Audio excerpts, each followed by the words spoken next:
Hello everyone and welcome back to the Horror Hut. Before you drift off, it would be a nice idea if you could leave a comment to let me know where you are listening from. Please don't forget to give the video a like and subscribe to the channel. Right, let's get comfy and relaxed, and let's begin. Story 1, Bear Creek Loop, Haunting Voices in Darkness. The woods didn't look right. I shrugged it off.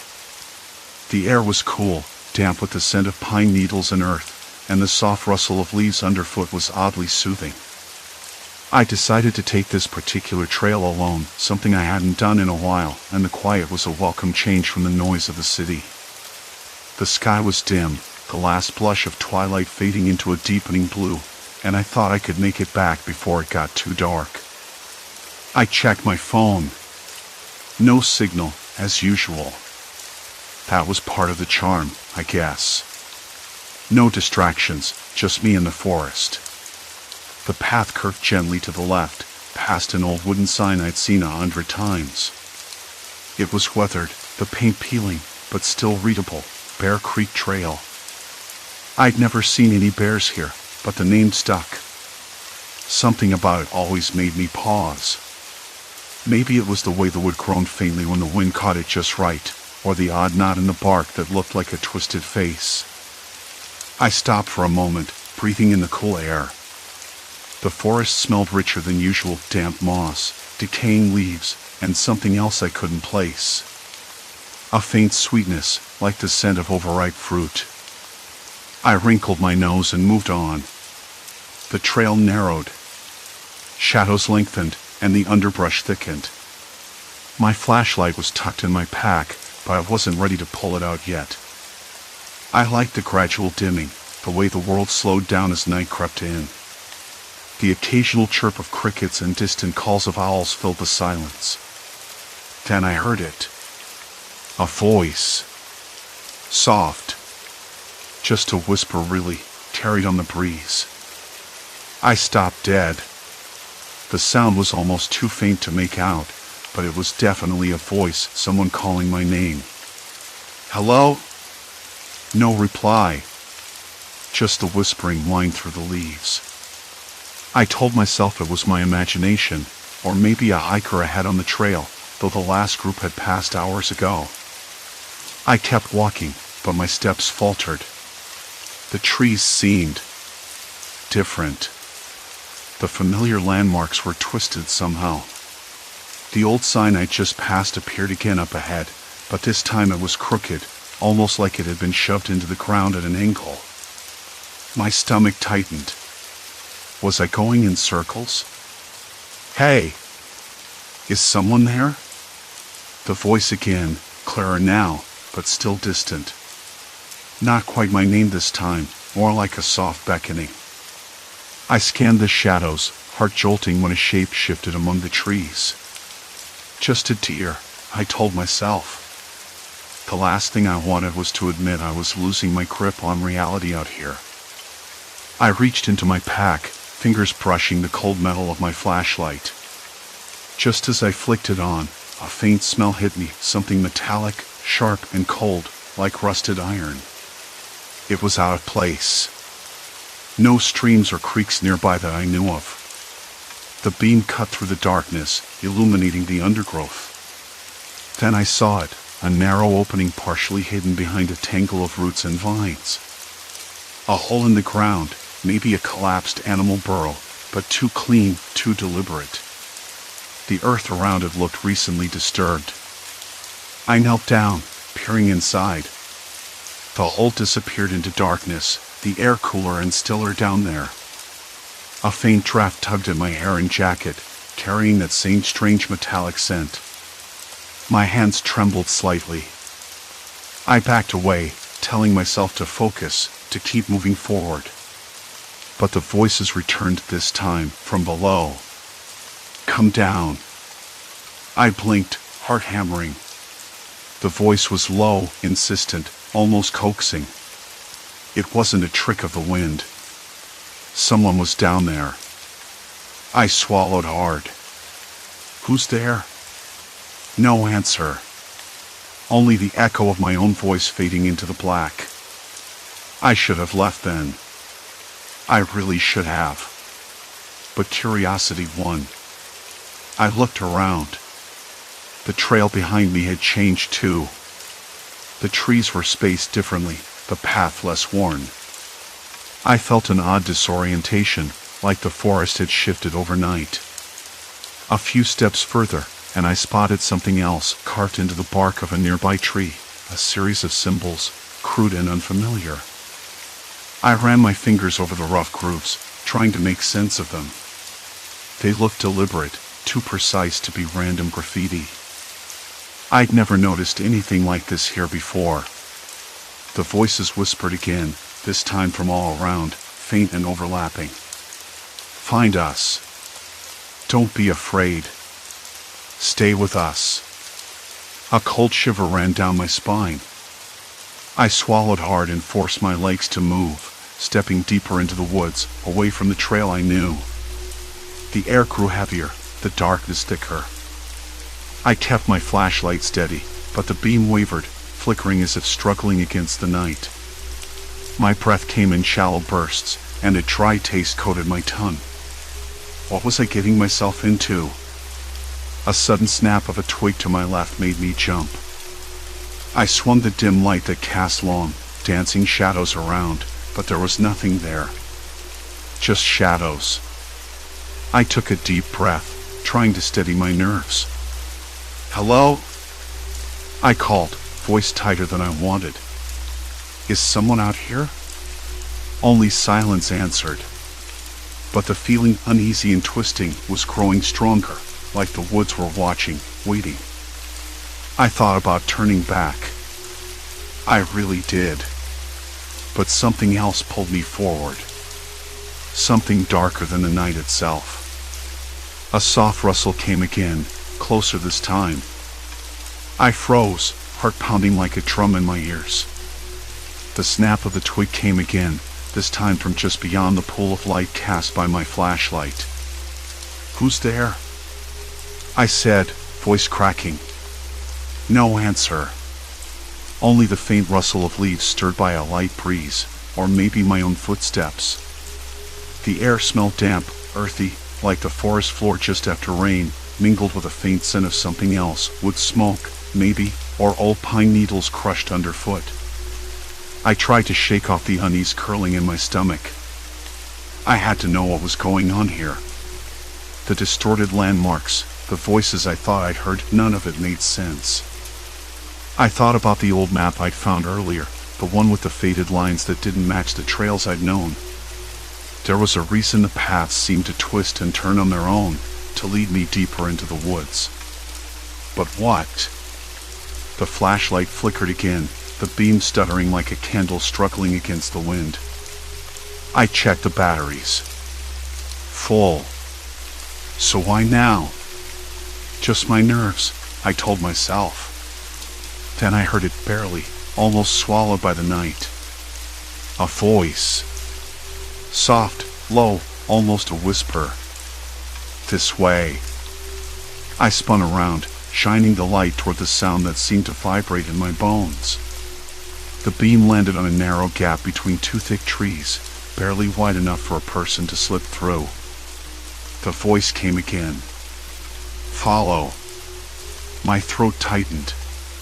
The logical part of me screamed to turn back, to find the main trail and leave this place behind. But the other part, the stubborn part that hated being pushed around by fear, edged forward. Step by step, I moved toward the gap. The woods closed behind me, the branches scraping at my jacket sleeves. The smell changed, now a faint, acrid tang, like burnt plastic or something worse. I swallowed hard. The narrow path opened into a small clearing. Moonlight spilled down, illuminating an old stone slab half buried in moss. I knelt to brush the damp green away and gasped. Carved deep into the stone was a symbol, a circle intersected by 3 jagged lines. I'd seen it before in the corner of a photograph tucked inside one of the trail guides I found at the ranger station last week. It had seemed like nothing more than a decoration then. Now it felt like a warning. I looked up and caught movement at the edge of the clearing. Shadows shifted, not quite human shapes, but not entirely natural either. My heart hammered. I swallowed again, dry this time, and whispered, "Hello?" No answer. Just the weight of silence pressing down, heavy and suffocating. I backed away slowly, but the ground beneath my boots felt different, softer, almost like earth packed over something hollow. I pressed my foot down harder, and the earth gave slightly, hollowing beneath me with a faint, muted thud. Something was buried here. My fingers scraped at the moss near the slab, uncovering more of the stone beneath. The edges were sharp, freshly chipped in places, as if someone had tried to conceal the slab after carving. It wasn't a natural formation. I stood up, heart racing. The voice echoed again, clearer this time. "Down." I swallowed a lump, feeling the cold sweat bead at my temples. The voice was calm, but there was an edge to it, commanding, insistent. I scanned the clearing. To my right, half hidden under a tangle of roots, was a narrow opening, barely wide enough to crawl through. It looked like the entrance to a tunnel. The rational side of my brain screamed to run, but the curiosity that had pulled me off the trail in the first place still held tight. I crouched, shining the flashlight inside the dark mouth. The beam caught on rough stone walls, slick with moisture. The smell hit me then, damp earth, mold, and that same acrid tang, stronger now. I debated for a moment, hands shaking. Then, before I could second-guess myself, I slipped inside. The tunnel swallowed me whole. The air was colder here, thick with the scent of decay and something metallic, blood. I couldn't tell. My footsteps echoed faintly, swallowed up by the darkness ahead. I moved slowly, the beam cutting a narrow path through the black. The walls closed in tighter as I pressed forward, rough stones scraping my sleeves. A faint humming filled the air. Not music, but something rhythmic, like chanting, low voices blending together, barely audible. I froze, straining to catch words. Lost, return, no escape. My breath hitched, cold sweat dampening my back. I wanted to turn back. I wanted to run. But the tunnel stretched on, and the voices pulled me deeper. Ahead, a faint glow flickered, like candlelight. I approached cautiously, the beam shaking as I moved. The tunnel opened into a chamber, a rough circle carved out of stone, all smeared with faded symbols matching the slab outside. In the center, a cluster of candles burned low, their flames flickering despite the lack of breeze. I swallowed hard and stepped inside. A figure emerged from the shadows. Tall, lean, dressed in dark clothing that blended with the stone around him. His eyes caught the candlelight, a pale, unsettling blue. He smiled, slow and cold. "You shouldn't be here." His voice was calm, but every word felt like a warning carved into my skin. I wanted to answer, to ask who he was, what this place was. But the words stuck in my throat. "We watch the woods," he said quietly. "The lost ones belong to us now." I swallowed again, heart hammering so loud I thought it might give me away. "Why?" I managed to whisper. He tilted his head, studying me like I was an insect caught in a jar. "Because the woods don't forget. And neither do we." The candles flickered violently, casting long shadows that danced like ghosts on the walls. Suddenly, footsteps echoed from the tunnel behind me. More figures appeared, their faces hidden beneath dark hoods. I backed toward the tunnel entrance, panic rising like bile in my throat. "Wait," the first man said, voice soft but firm. "You came here for answers. But answers come with a price." The tunnel behind me seemed to close in. The voices I heard before, the whispers guiding me, were not just in my head. They were real. And now I was trapped in the heart of something I didn't understand but knew was dangerous. A cold weight settled on my chest. I wanted to scream, to run, to disappear. But I was already too far in. The tunnel's damp air pressed against my skin like a second, colder layer. They didn't move closer, but I wasn't sure if it was patience or a warning. I swallowed. My throat had suddenly gone dry, the taste of dust and old stone thick on my tongue. My hands trembled so badly I had to grip the wall to steady myself. The cold plaster was rough and gritty under my fingers, and that little bit of contact grounded me, tethered me to reality, to the moment I was in, not the impossible nightmare I'd stumbled into. I tried to steady my breathing, slow it down. Slow down. But the words the first man had said kept bouncing back and forth in my head, because the woods don't forget. And neither do we. What did that even mean? The woods weren't just a place. They were a prison. Answers come with a price. The phrase looped like a scratched record. What price? What had I already paid without realizing it? One of the hooded figures shifted, and the candlelight caught a glimpse of pale skin near the wrist. No tattoos. No scars. Just human. They could be anyone. I pictured all the hikers I'd passed on the trail earlier, the ones waving or nodding as I walked by. Were they here too? Or had they been swallowed whole by this place, like me? Why are you doing this? I spoke up, voice quieter than I wanted. Why trap people here? The first man's head tilted again, slowly, as if weighing whether I was worth answering. Because they need to be reminded. We're not saviors, not heroes. We're the keepers. And the lost don't belong to themselves anymore. I blinked, trying to understand. Keepers of what? The truth, he said. The truth the world doesn't want to face. The wilderness isn't forgiving. It doesn't lose people because it forgets. It loses them because it takes them. His words sent a shiver down my spine. No ghosts. No monsters. Just the brutal, indifferent wilderness. And people like them, who had turned that wilderness into their own kingdom of fear. I glanced behind me at the tunnel's mouth. It looked smaller now, narrower. I tried to step back, but a weight on my ankle stopped me. I looked down, a thin iron chain attached to a hidden anchor in the ground.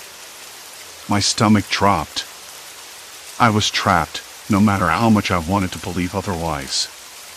Don't, the man said softly, as if reading my thoughts. You can't leave. Not yet. Not until you've seen. A cold knot formed in my gut. Seen what? The tunnel stretched into darkness beyond where the candlelight reached, a yawning moth black that seemed to pull at me. I wanted to turn away, to crawl back into the woods and sprint until I was out of breath and safe, but the chain was a grim reminder I wasn't free. The hooded figures stepped forward, their faces still hidden. Each carried a small, battered lantern that cast a sickly yellow glow. They moved with purpose, forming a line that extended deeper into the tunnel. Follow, the first man commanded. And listen carefully. My feet dragged as I followed them, the chain clinking softly with each step. The air grew colder, damper, and the smell of mold and rot filled my nostrils. Water dripped from the ceiling, pooling in shallow puddles that reflected the dim light back at me in distorted shapes. Somewhere, a rat scurried, its tiny claws clicking against stone.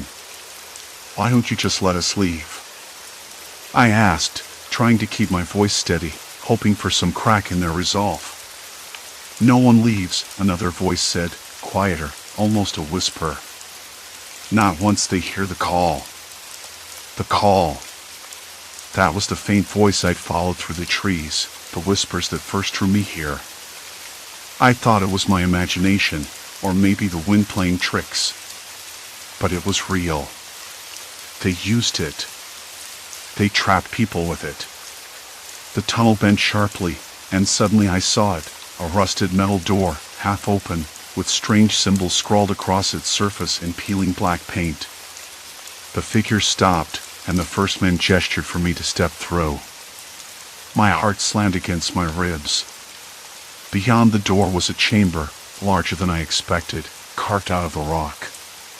The walls were lined with old wooden racks, some holding dusty jars filled with faded herbs, others empty now. A thick layer of dust covered everything, disturbed only by fresh footprints leading further inside.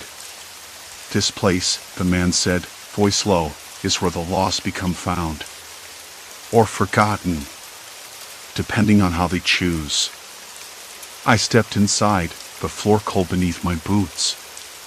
The lantern's light flickered, revealing crude drawings on the walls, figures with outstretched arms, trees with hollow eyes, and words carved into the stone.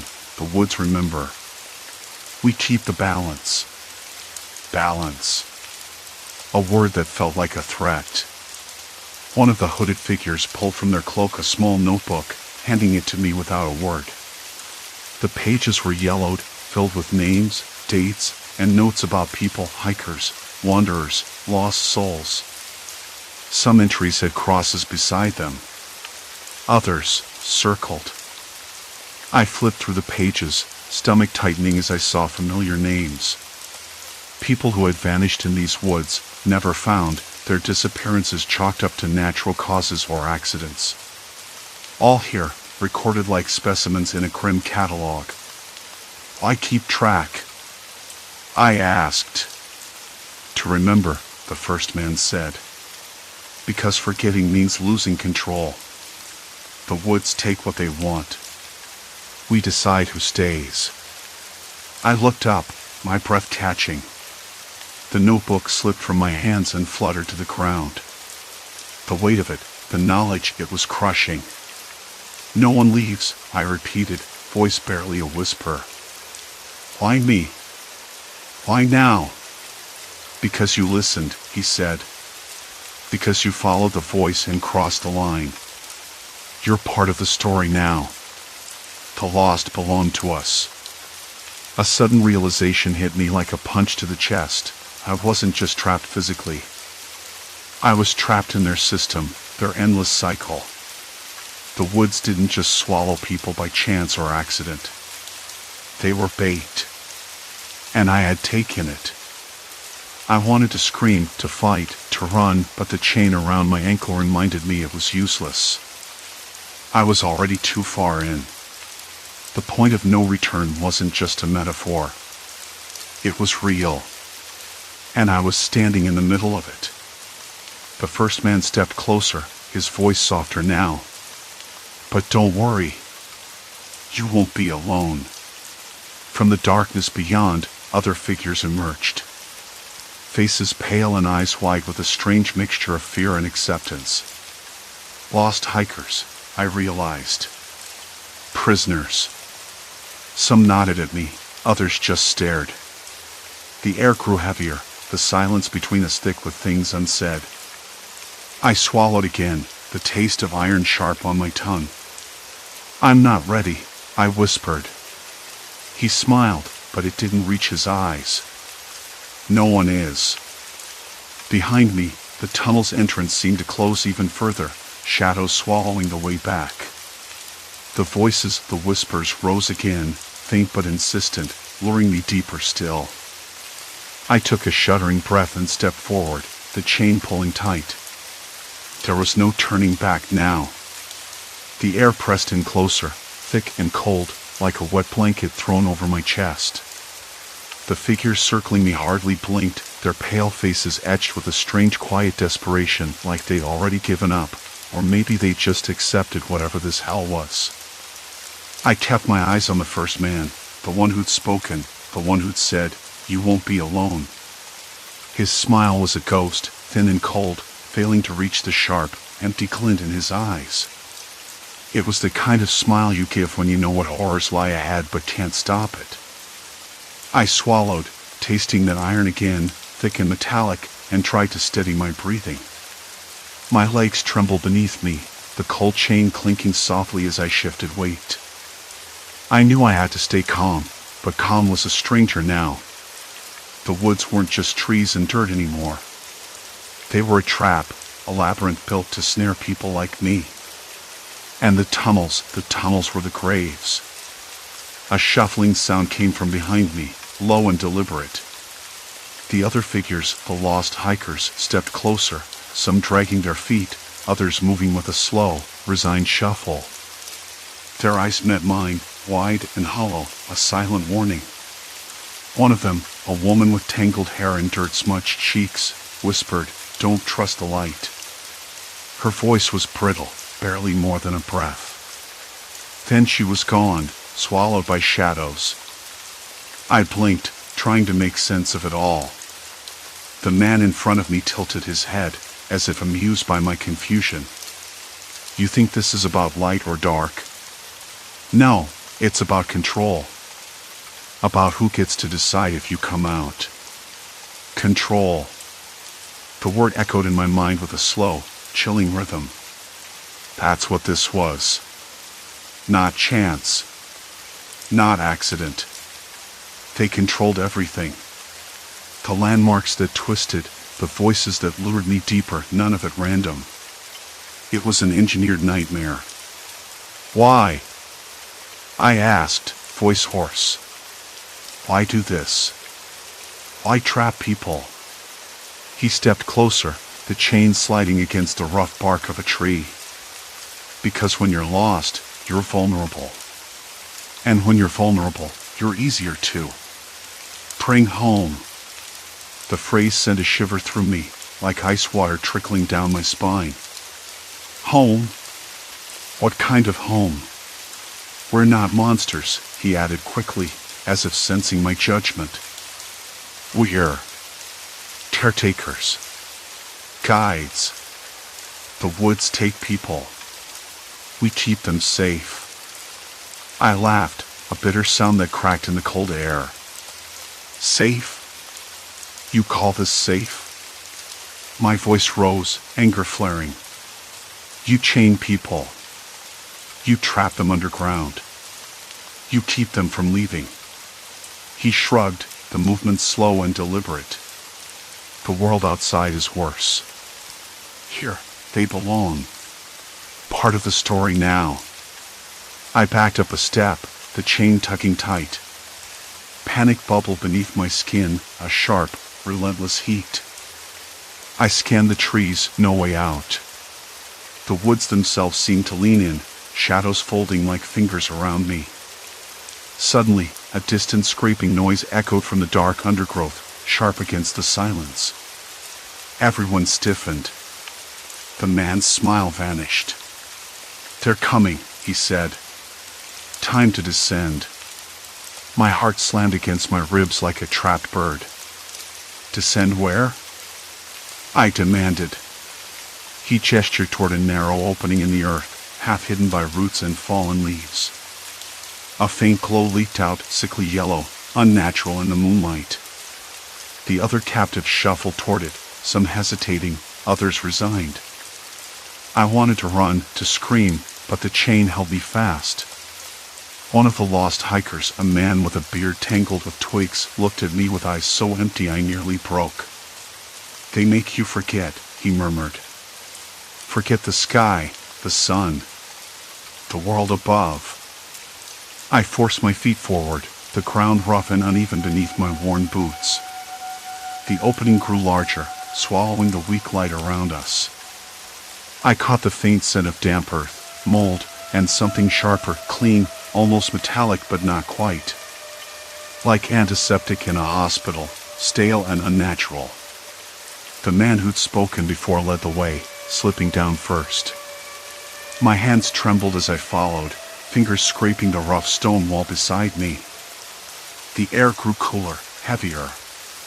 The light dimmed until all I had was the dull glow from a cracked bulb overhead, flickering sporadically. The walls were cold, rough, and damp, covered in patches of peeling plaster and graffiti, scratched names, dates, strange symbols I couldn't decipher. The echoes of footsteps bounced off the narrow tunnel, the sound hollow and endless. I wanted to ask questions, to scream for help, but my throat tightened. Every step deeper felt like sinking into quicksand. The voices from before echoed faintly, whispers not quite human, murmurs of promises and warnings. I shook my head, trying to clear the fog of fear. "I don't belong here," I said aloud, voice barely above a whisper. A sudden laugh, soft, cruel, answered me from the far end of the tunnel. "Nobody belongs here," the man said, eyes gleaming in the dim light. "Not really." The tunnel forked ahead, one path leading downward, the other curving away into blackness. The man stopped, looking back at me with that same cold smile. "Choose," he said. "Your fate depends on it." I hesitated. The chain around my ankle was heavier now, pulling me down like a weight. I felt the eyes of the lost hikers on me, their silent pleas searing into my skin. I wanted to say no. I wanted to fight. But in this place, choices were illusions. The darkness around me wasn't empty, it was full of secrets, and every secret had a price. I stepped forward, toward the tunnel that disappeared into the unknown, the faint sound of voices guiding me deeper, dragging me into whatever nightmare awaited below. And I knew, with a cold certainty, that this was only the beginning. The tunnel swallowed me whole, darkness folding around my shoulders like a damp shroud. I didn't know how long I walked. The weight on my ankle tugged at me relentlessly, a stubborn reminder that escape wasn't just a matter of will. My breath came in ragged bursts, thick with the scent of mold and something metallic, faint but sharp. My fingers brushed the cold, crumbling wall, its uneven plaster flaking under the pressure. I kept my eyes fixed on the faintest glimmer ahead, a flickering light that might have been a candle or just a trick of my imagination. When I finally stopped, I realized I was in a larger cavern, though it wasn't natural. The ceiling sagged low, patched with wooden beams and rusted nails. Old signs, yellowed and curled, hung crookedly on the walls, warnings, directions, or maybe invitations. I couldn't be sure anymore. One read sanctuary in faded black letters, another keep quiet. The words felt less like instructions and more like threats whispered in a language only the lost understood. Then the man's voice came again, chilling in the silence. "You're almost home," he said, voice calm but heavy with something I couldn't place. I spun around, but the corridor behind me stretched empty, shadows pooling in every corner. "Where are you?" I called, trying to keep my voice steady. No answer. Just that faint, maddening sound of footsteps echoing somewhere beyond my reach. I sank to the ground, the cold seeping through my jeans. My hands trembled as I fumbled for my phone. The screen was cracked, but it still lit up somehow. No signal. Of course not. I wasn't surprised anymore. The woods didn't want me to reach out, not really. I thought about the hikers I'd heard stories about, those who vanished without a trace, swallowed by this hidden network. The cult, I realized, wasn't just a rumor whispered by locals. It was real, and it thrived in the shadows, feeding off the lost and the desperate. It hit me all at once, their method wasn't violence, at least not in the way I imagined. It was control, manipulation. This maze of tunnels was their trap, designed to fracture minds until surrender was the only option. They didn't need tool when fear and confusion did the work for them. I closed my eyes, tried to steady my breathing. My mind raced, replaying every distorted landmark, every faint voice that had guided me deeper into this nightmare. The forest had been a mask, a distraction. The real danger lived underground, in the silence and the dark. Minutes passed. Maybe hours. Time lost meaning. Then, a sudden noise, a soft scrape against stone. I snapped my eyes open and saw a figure emerging from the shadows. Not the man from before, but someone else. A woman, her face pale and drawn, eyes rimmed with exhaustion. "Don't move," she whispered urgently. I nodded, relief and suspicion tangled in my chest. She crouched beside me, pulling a thin rope from a bag slung across her shoulder. "We don't have much time," she said. "They're coming back." "Who are they?" I asked, voice barely a whisper. Her eyes darted around, scanning the tunnel as if the darkness itself might reach out and drag her under. "A group. The cult. They've been here for years, using these tunnels to trap people. But I escaped. Barely." She worked quickly, fumbling with the chain around my ankle until it clicked open. Freedom. It felt unreal. "Follow me," she said. I didn't hesitate. We moved through the passages, her footsteps light but sure. I struggled to keep up, lungs burning, heart hammering, senses stretched thin by the constant threat lurking just beyond the weak glow of her flashlight. We emerged into a small clearing, the night air sharp and cold against my skin. The woods looked different from this side, less menacing, almost ordinary. But I knew better. "Where are we?" I asked. "Near the old trailhead," she said. "If we hurry, we can make it back before dawn." The sky was a bruised purple, the first stars blinking awake. I swallowed hard, the taste of dirt and fear still thick on my tongue. As we walked, she told me her story, how she'd been a hiker like me, curious and eager, until she'd stumbled here and fallen into their trap. The cult's reach was wider than I imagined, spreading through the forest like a disease. They weren't monsters in robes or shadows, they were people, cold and calculating, weaving terror with patience and cruelty. I wanted to ask more, but my body was too spent. Every muscle ached, every breath a reminder of how close I'd come to losing myself. When we finally reached the trailhead, the first rays of sunlight were breaking through the trees. The warmth felt strange, almost foreign after hours underground. I blinked against the dim light that cast long, dancing shadows, the world shifting back into focus. She paused, looking at me with a tired smile. "You're lucky," she said. "Not everyone gets out." I nodded, the weight of her words settling deep inside me. We parted ways without promises or plans. I didn't know what would come next, whether I'd report what I'd found, or if anyone would believe me. The forest had taken too much already. Walking back to my car, I kept glancing over my shoulder, half expecting the shadows to reach out one last time. The chill wasn't just from the morning air. It was the knowledge that some places hide their horrors well, and some people thrive in the dark. I've never been the same since that night. The woods still call to me, but now I hear the silence between the trees, the spaces where the cult waits, patient and unseen.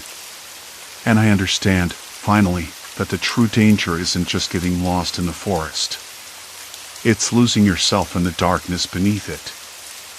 Story 2, The Living Diary, Books That Rewrite You. I didn't plan to go to the library that afternoon. I'd come looking for a book on local history, hoping to distract myself from what felt like a growing weight in my chest.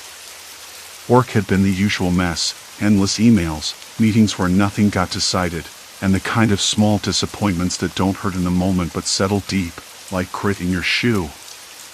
I needed something to pull me out of the fog, even if just for a little while. The library wasn't exactly a place I frequented. I liked my books digital or borrowed from friends. But today, I was drawn to the back corner where the old journals and diaries were shelved in mismatched order, tucked between faded encyclopedias and the kind of memoirs no one reads anymore. I figured if I was going to confront history, maybe it should start with a personal one. That's when I saw it. A small, unassuming book, its cover plain a muted blue with no title. It looked out of place, shoved between a travelogue about the Pacific Northwest and a bulky tome on medieval art. My fingers hesitated before pulling it free. The spine cracked softly, and a faint scent of vanilla and something darker, ink, maybe, wafted up. I flipped through the pages, and my breath caught. The handwriting was unmistakable. Slanted, a little messy, the kind of scrawl I recognized from my own notebooks tucked away in a drawer at home. But that made no sense. I hadn't lost any diaries. Nor had I ever thought to donate one to the library. Curiosity prickled at the back of my neck.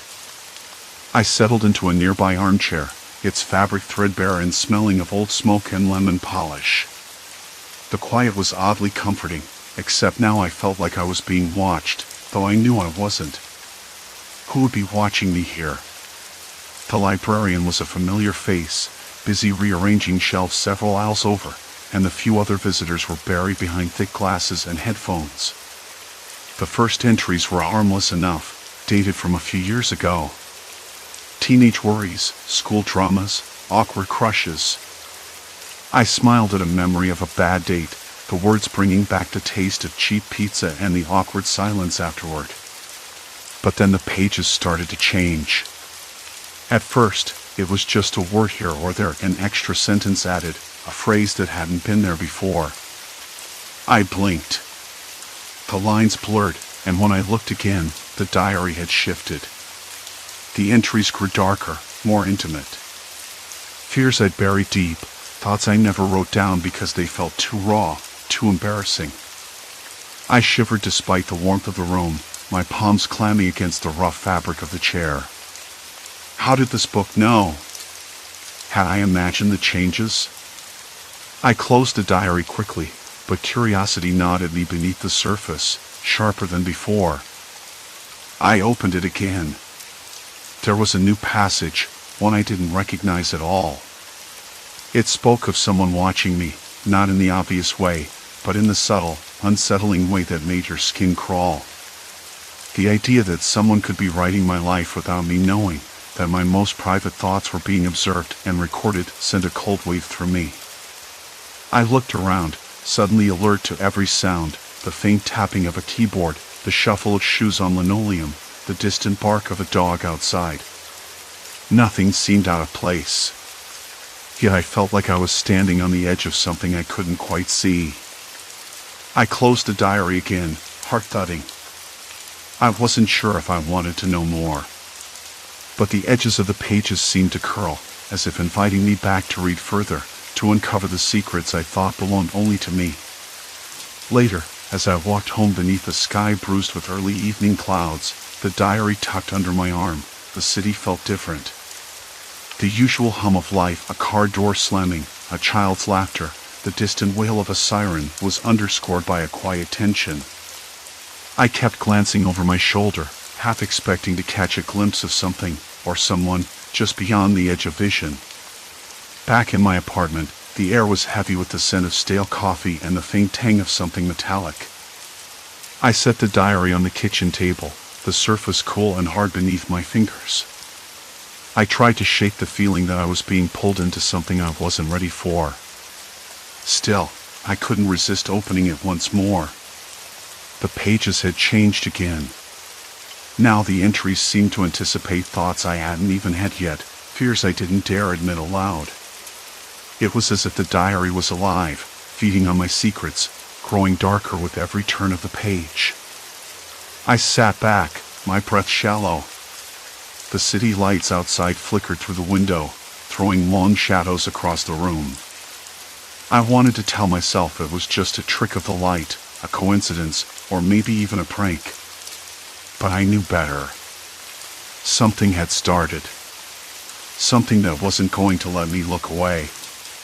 And I wasn't sure I wanted to. The silence in the room thickened, pressing against my chest like an invisible weight. I reached out, fingers trembling, and closed the diary with a snap that sounded far too loud in the stillness. Yet even with it shut, the unease didn't fade. Instead, it settled deeper, threading itself into every corner of my mind. Whatever this was, it wasn't just words on paper, it was a warning. The night dragged on, heavy and slow, like a thick fog settling in my chest. I couldn't get the diary out of my thoughts. It felt alive, yes, but more than that, it was deliberate. Someone had to be behind this. No book just changes pages like that on its own. Not in real life. Not in a city where the biggest threat was usually a careless driver or a loud neighbor. I flipped the book open again, half expecting the pages to be blank, or maybe back to the original entries I'd written months ago. Instead, they were different. More precise. More personal. The handwriting wasn't mine anymore, it was looser, more practiced, like someone had been studying me, waiting for the right moment to strike. The next morning came with a dull ache behind my eyes. I woke up staring at the ceiling, the stale smell of last night's coffee lingering in the air, cold and heavy with silence. I didn't want to get up, but I had to. The diary was waiting on the kitchen table, untouched, but I knew it wouldn't stay silent for long. I grabbed my phone and sat down by the window, scrolling through emails and messages I'd ignored for days. A text from Claire blinked at the top of the screen. "Hey, you okay? You missed dinner last night. Call me when you can. Claire." Good. Maybe she could help make sense of this mess. I called her, and after a few rings, she answered. "Hey," I said, trying to sound casual. "Finally," she said, relief clear in her voice. I was starting to worry. "What's going on?" I hesitated, then told her about the diary. About the pages changing, the secrets it was revealing. She was silent for a moment, then asked, "Are you sure it's not some kind of joke? Like someone messing with you?" I thought that too, I admitted. But it's too detailed. Too invasive. It knows things I never told anyone. "Okay," she said slowly. "Have you checked the library? Maybe someone there has been messing with the book. Or it's some kind of elaborate prank?" I shook my head. "I haven't gone back. Not yet." "Maybe you should," she suggested. "Find out who put it there. Who else has touched it?" That idea settled in my mind like a stone. I needed answers. I wasn't going to get them by sitting around, waiting for the diary to decide what to say next. Later that afternoon, I found myself walking through the library's automatic doors. The familiar scent of old paper and polish would hit me immediately, grounding me for a moment. I headed straight to the public records section, where the diary had been found. The librarian at the front desk glanced up as I approached. "Can I help you?" she asked, her voice polite but cautious. "I'm looking into a diary someone returned recently," I said, trying to keep my tone light. "I think it belonged to me, or at least, it has my name in it." She frowned, then nodded toward the back aisles. "You might want to check the returns bin. We keep recent returns there for a day or two." I thanked her and made my way past rows of bookshelves, the quiet murmur of readers and the soft scrape of pages turning filling the air. The returns bin was just as she said, a plastic crate with a few books stacked haphazardly inside. There it was, my diary, worn at the edges, the same leather cover scuffed from use. I pulled it out and flipped through the pages quickly. Nothing new, at least not yet. But I noticed something odd, a small slip of paper tucked between the pages, folded carefully. My hands trembled as I unfolded it. The note was brief, written in neat, looping script. "You're not the only one watching. You never were." A cold shiver ran down my spine. I glanced around the library, suddenly hyper-aware of every shadow, every quiet corner. People moved in slow, deliberate patterns. No one looked at me twice. I stuffed the note back into the diary and tucked it under my arm. I needed to get out of there. Outside, the sky was dimming, clouds thickening overhead. The air smelled like rain, sharp and fresh. I pulled my jacket tighter, the fabric rough against my skin. My mind raced. Who could have left a note? Someone who knew me, or someone who wanted me to think they did. The next few days were a blur of half-slept nights and restless mornings. I kept the diary close, but I stopped opening it. The fear of what I'd find was almost worse than the secrets it had already revealed.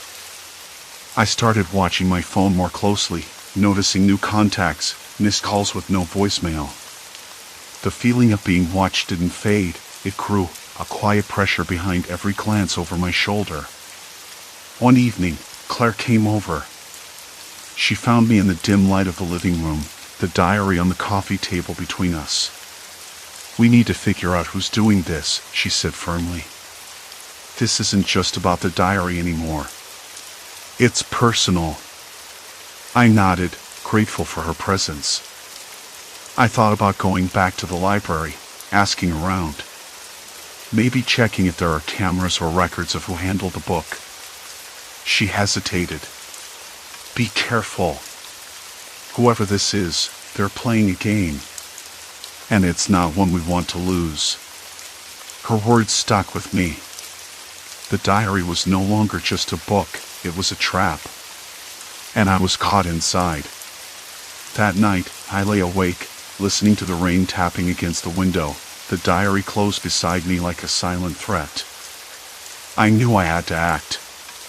The more I ignored it, the stronger it seemed to get. But where to start? Who to trust?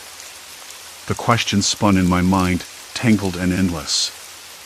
Then, as the clock hands crept toward midnight, I heard it, the faintest scrape outside my door. A sound so subtle I wasn't sure it was real. My breath hitched. I held still, every muscle tense. Someone was here. Someone who had been writing my life.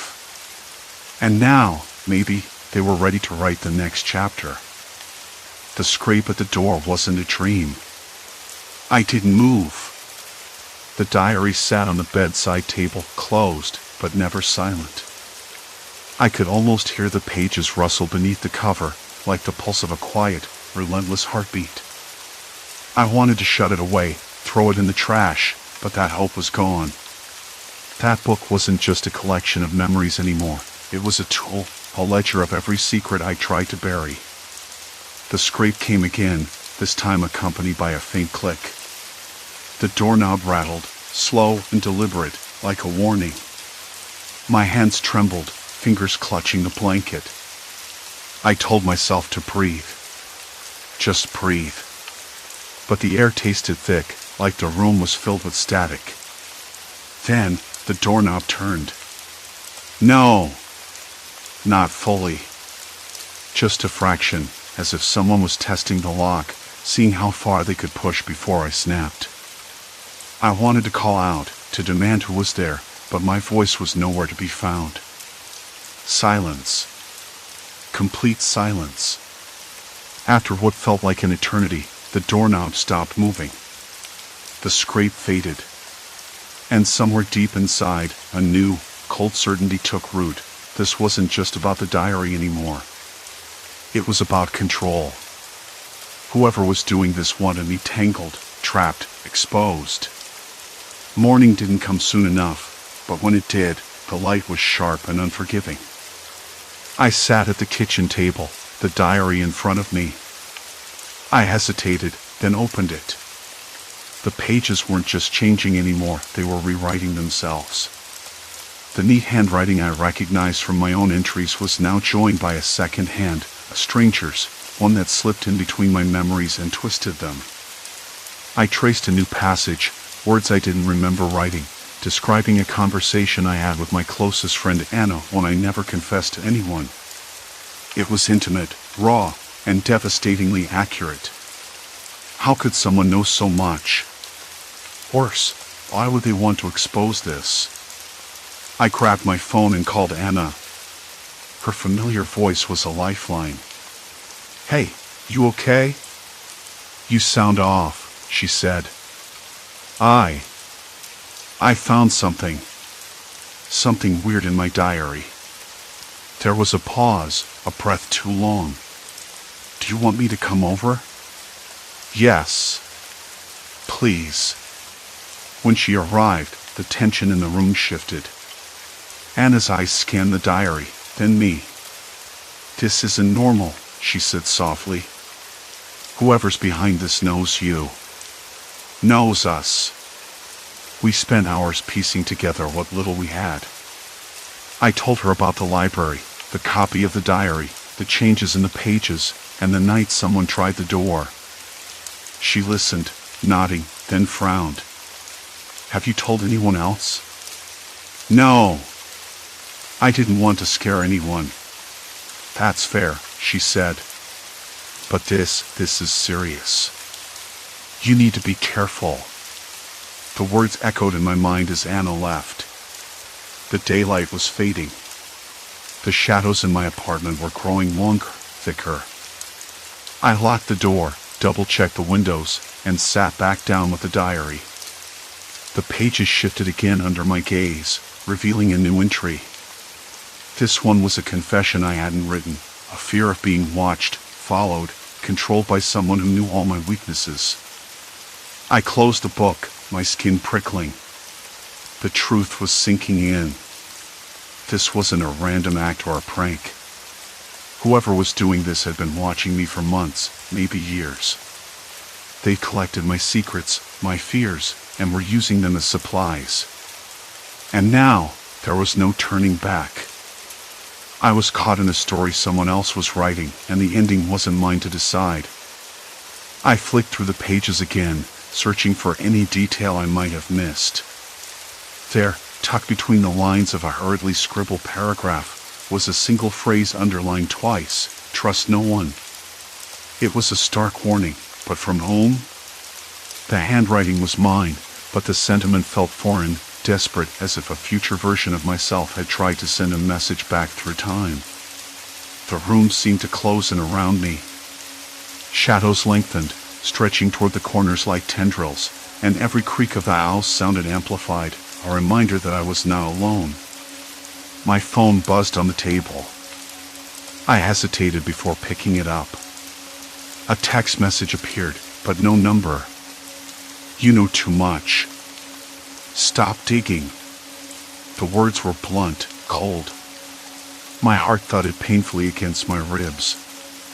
This was no longer just a game. This was a threat. And whoever was behind it wanted me to understand how serious they were. I set the book down and paced the room, mind racing. I needed allies, but who could I trust?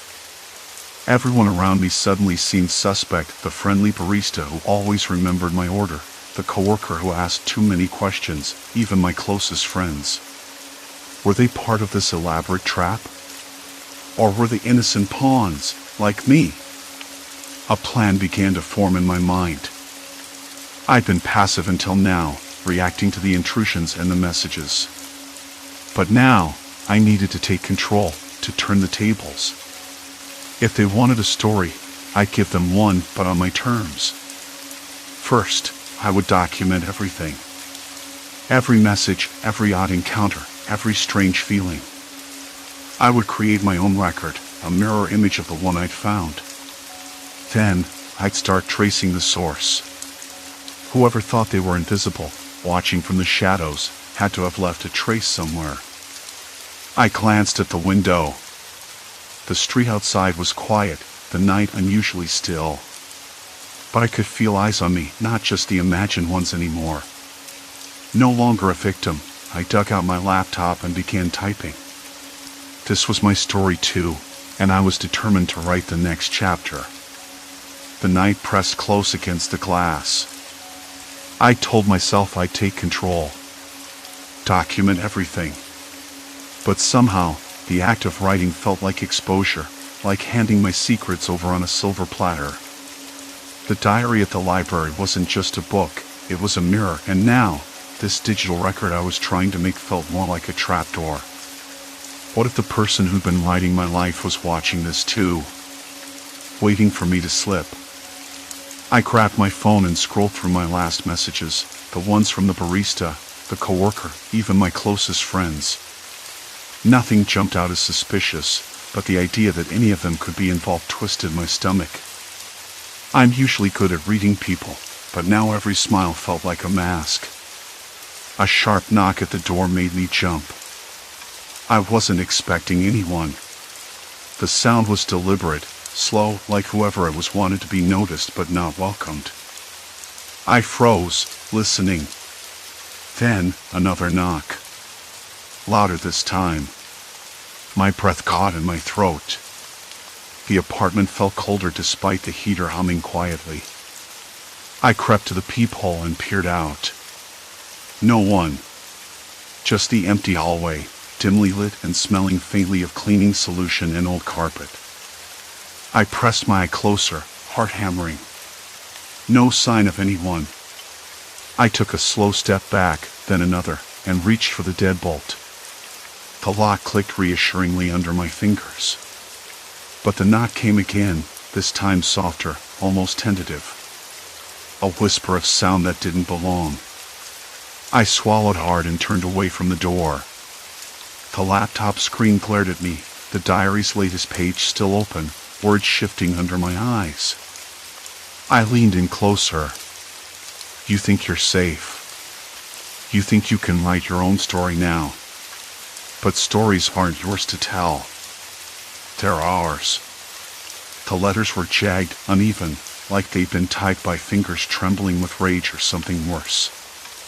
My hands trembled too. I slid back from the desk and rubbed my arms, goosebumps rising. The room felt heavier, like the walls were closing in. Was this a threat? A warning? Or a sick joke? I picked up the diary, the original one I'd found at the library, and flipped through it quickly. The pages were no longer just revealing my past, they were predicting, or maybe commanding, my next moves. They showed moments I hadn't even told myself yet, my doubts, my fears, the secret I'd buried the day I moved into this apartment. I thought about the friendly barista, how he always remembered my order, the way his eyes lingered a little too long when he handed me my coffee. I thought about the coworker who asked too many questions, the one who always found a way to corner me with a smile that didn't quite reach his eyes. And I thought about my closest friends, the ones I trusted implicitly. Could anyone be involved? Could they all be actors in some cruel play I'd stumbled into? The phone buzzed suddenly, sharp and urgent. I yelped, nearly dropping it. The screen glowed with a message from an unknown number. Stop looking. It's already too late. My pulse slammed against my ribs. I stared at the message, willing it to be a mistake, a prank, anything but real. The smell of burnt coffee drifted in from the hallway, odd, since I hadn't brewed any. The scent was faint but unmistakable, like someone had left a cup on a radiator nearby. I moved to the window and peered out. The street was still empty, but I caught a glimpse of a figure disappearing around the corner, tall, wearing a dark hoodie pulled low over their face. I blinked, and they were gone. I slammed the window shut and locked it, pulling the curtains tight. The apartment felt like a cage now. I could hear the distant hum of traffic, the occasional bark of a dog, but also something else, a soft scrape, like fingernails against plaster, just out of sight. I wanted to call someone. The police, my friends, anyone. But what would I say? That my diary was alive.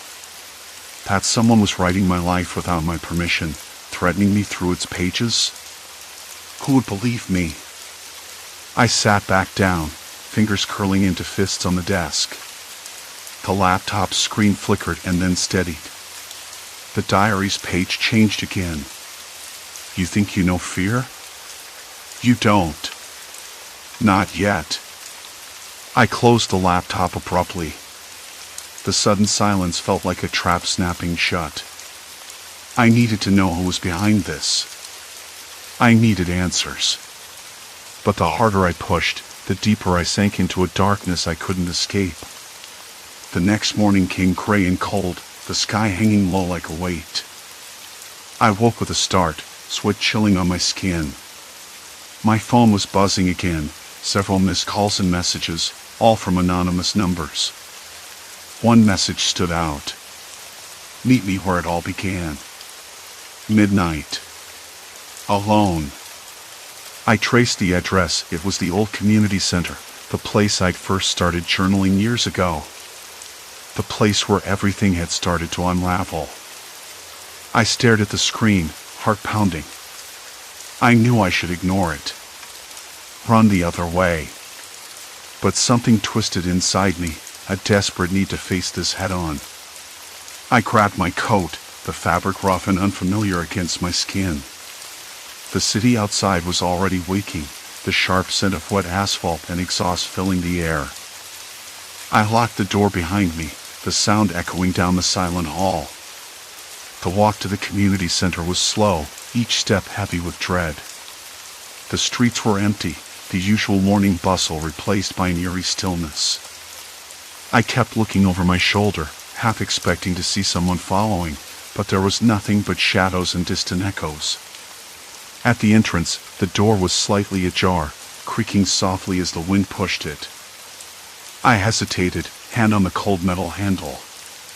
Inside, the air smelled of mildew and dust, the faint hint of old paper and forgotten memories. I stepped inside, the floorboards groaning beneath me. The room was dark, save for a single beam of light cutting through a crack in the boarded-up window. Dust motes danced in that thin shaft, like tiny ghosts. Then, a voice. Low, calm, unmistakably familiar. You came. I spun around, heart hammering so loud it drowned out everything else. There, leaning against the far wall, was someone I never expected to see. Why? I managed, voice barely above a whisper. They smiled, but it didn't reach their eyes. Because your story isn't finished yet. And neither are you. The floor seemed to shift beneath me. The diary, the messages, the threats all led here. To this moment. To this person. And I knew, without a doubt, that whatever came next would change everything. Silence. Complete silence. Then, the faint rustle of paper. They reached into their pocket and pulled out a worn notebook, the same kind I used to write in, the same kind I thought only I had. I braced myself. This is my story now, they said softly. And I've been writing it for a long time. The notebook was cracked, the spine battered from being opened too many times. I stared at it like it might suddenly spring to life, or maybe explode into flames. The air was heavy, thick with dust and something else, something metallic, like forgotten pennies left in an old jar. My throat tightened. Why are you doing this? I asked, my voice barely steady. The person, no, the stranger who had somehow woven themselves into the fabric of my life, smiled again, but it was colder now, edged with something I couldn't place. Because your life is a story worth telling. But it's never been only yours. I swallowed, my hands trembling as I edged closer, drawn by a mixture of fear and something like desperate hope. Who are you? Why have you been? Writing me? Watching me? They shifted, the wooden floor groaning under their weight. Let's just say I knew you before you did. I had to make sure you'd find your way here. To me. The grainy sunlight flickered over the notebook's worn cover, and I realized it was identical to mine, the same brand, the same cheap-lined paper. I'd seen its twin before, in my apartment, in my backpack. But this one was different. It was a ledger of my life written in a shadowed hand, with corrections and additions that made my skin crawl. Look, they said, flipping the notebook open to a page. Not everything I wrote is true, but every fear, every secret, it's all here. Because I know you. I understand you better than you do. My breath caught. The pages reveal things I hadn't even fully admitted to myself, failures I'd buried so deep they felt like they belonged to someone else. The ache of loneliness, the moments when I wanted to disappear, the times I doubted my own worth. It was all scribbled down in agonizing detail. "How could you know?" I whispered, the edges of panic curling in my chest. "No one else has access." They shrugged, almost casually. "People watch. People listen. You don't live in a bubble. The world is full of eyes and ears. Sometimes you just don't want to see them." The room seemed to close in around me. The thin beam of light felt like a spotlight, exposing every secret I tried to hide from myself and others. I wanted to scream. I wanted to run. But my legs were lead. "Why?" I asked again, louder this time. "Why make me relive this?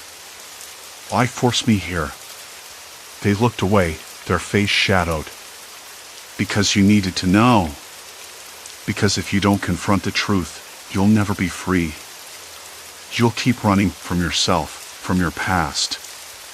My mind reeled. Freedom? Running? What kind of freedom came from having your most private thoughts paraded like trophies? Still, beneath the rage and fear, a strange clarity began to take shape. Maybe they were right. Maybe I had been running all this time. I closed my eyes, trying to steady my breath. The faint sound of a dog barking somewhere far off echoed through the cracked window. The rough plaster scraped against my skin as I shifted. The stale, cold air smelled of old paper and dust, but also something else, something like the promise of change. Opening my eyes, I met their gaze again. "So what now?" I asked. They smiled, but this time it was softer, almost sad. "Now, you decide. You can let this break you, or you can let it make you stronger. The story isn't finished, remember?" I nodded, though my heart was still pounding.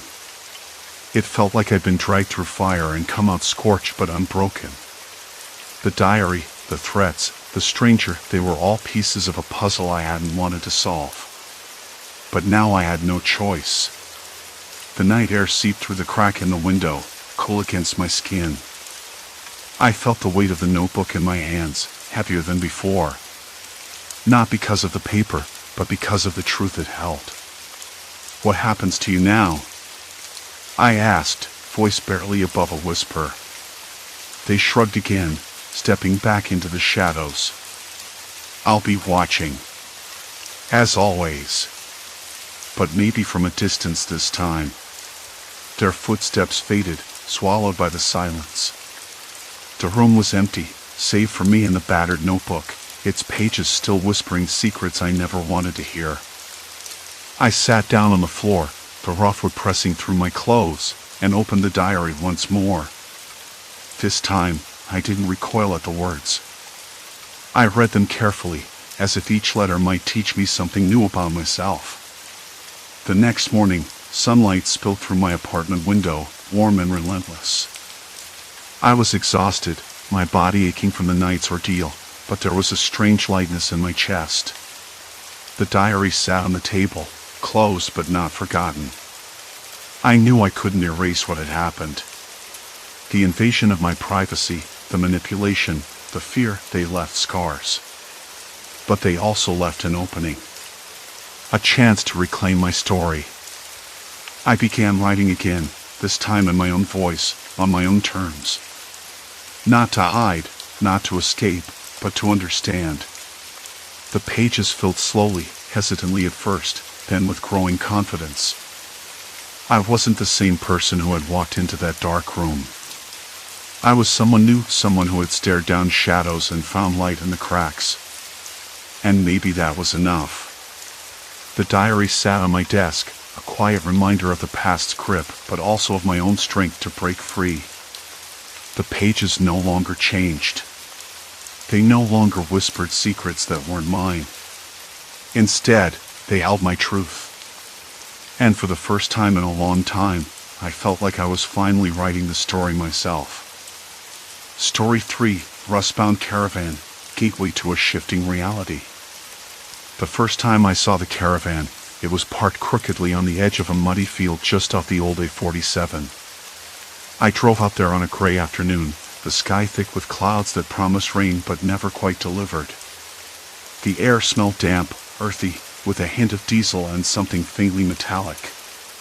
The Caravan's white paint was chipped in patches, revealing the rust underneath, and the windows were streaked with grime so thick I couldn't see inside at first. I circled it slowly, boots sinking slightly in wet grass, and when I finally pushed open the door, there was a creak that echoed in the hollow shell. Inside, the smell changed immediately. It was a mix of old wood, something like mothballs, and a faint tinge of mildew. The floor felt uneven underfoot, the boards creaking irregularly as if they had forgotten their own rhythm. A small stove sat cold in the corner, and a thin layer of dust coated everything. The layout was odd, compacted, but not cramped, with a tiny kitchenette opposite a fold-down table and 2 battered little chairs. There was a narrow corridor leading to what looked like a sleeping area at the back, curtained off by a threadbare linen sheet. I ran my hand over the surface of the table. Rough and splintered in places, but solid. I could picture it freshly sanded, varnished, the whole place alive with light and warmth. I wanted it to be mine.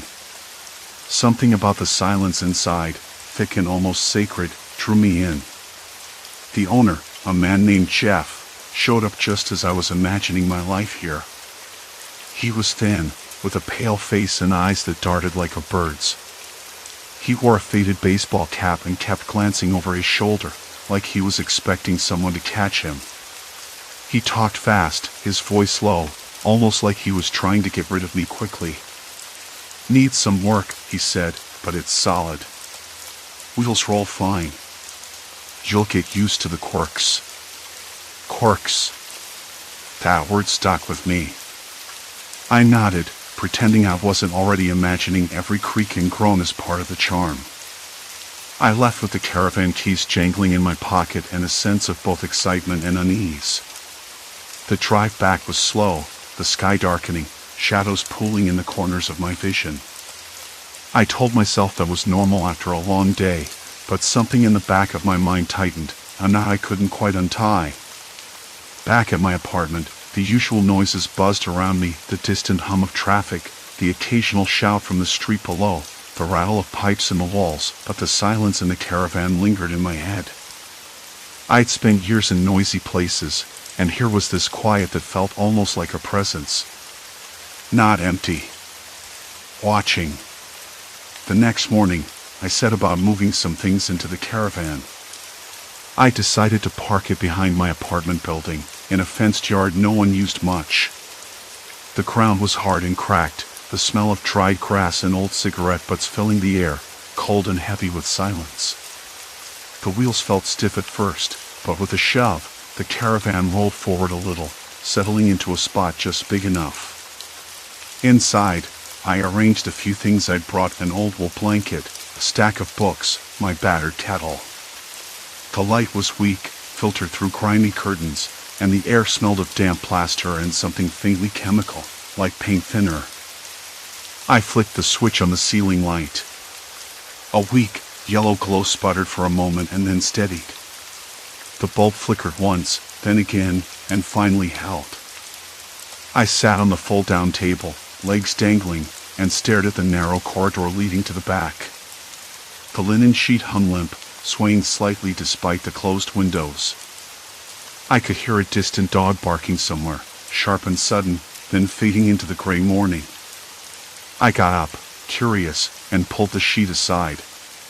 The sleeping area was smaller than I thought, with a narrow bed pushed against the wall and a crooked mirror hanging opposite, its frame chipped and worn. I caught my reflection in the glass and blinked. The face looking back at me seemed off. Tired, yes, but also something else. Hollow. I shook my head and stepped back.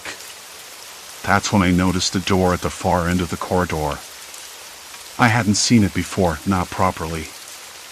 It was painted the same dull cream as the walls and almost blended in, but there was a small brass handle, cold and smooth under my fingers. I turned it slowly. The door opened onto another narrow hallway, one I hadn't expected. The light here was dimmer, colder, and as I stepped through, I realized the floor beneath my feet was carpeted, soft and threadbare, unlike the wooden boards behind me. The walls were lined with old photographs in cracked frames, faces of strangers staring out with faded smiles. I reached out to touch one, a black and white photo of a woman standing by a lake. Her eyes seemed to follow me, just for a moment, before I quickly looked away. I didn't hear the door close behind me, but when I turned, it was shut. The corridor stretched ahead, twisting slightly, leading to nowhere I recognized. I tried to retrace my steps, but the way back seemed different somehow, the walls shifting just enough to throw off my sense of direction. I stopped, pressed my palm flat against the cool wallpaper, and swallowed hard. The air felt heavier here, thicker.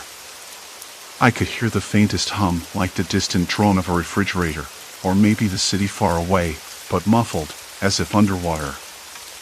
I told myself to stay calm. It was just an old caravan. Probably some leftover storage area, or a forgotten section Jeff hadn't mentioned. I could find my way back. I had to. I took a step forward. The floor creaked again, uneven, and the corridor bent sharply to the left. Then right. Then left again. I blinked. My stomach tightened. The walls were closing in, or maybe I was turning in circles. I wasn't sure anymore. The photographs kept appearing in different places, faces I didn't recognize but that somehow felt familiar, like echoes of a past I couldn't place. The air smelled stale here, no longer damp wood or paint, but something sour, like old sweat. I turned around. The door was gone. Silence. Complete silence. My hands trembled.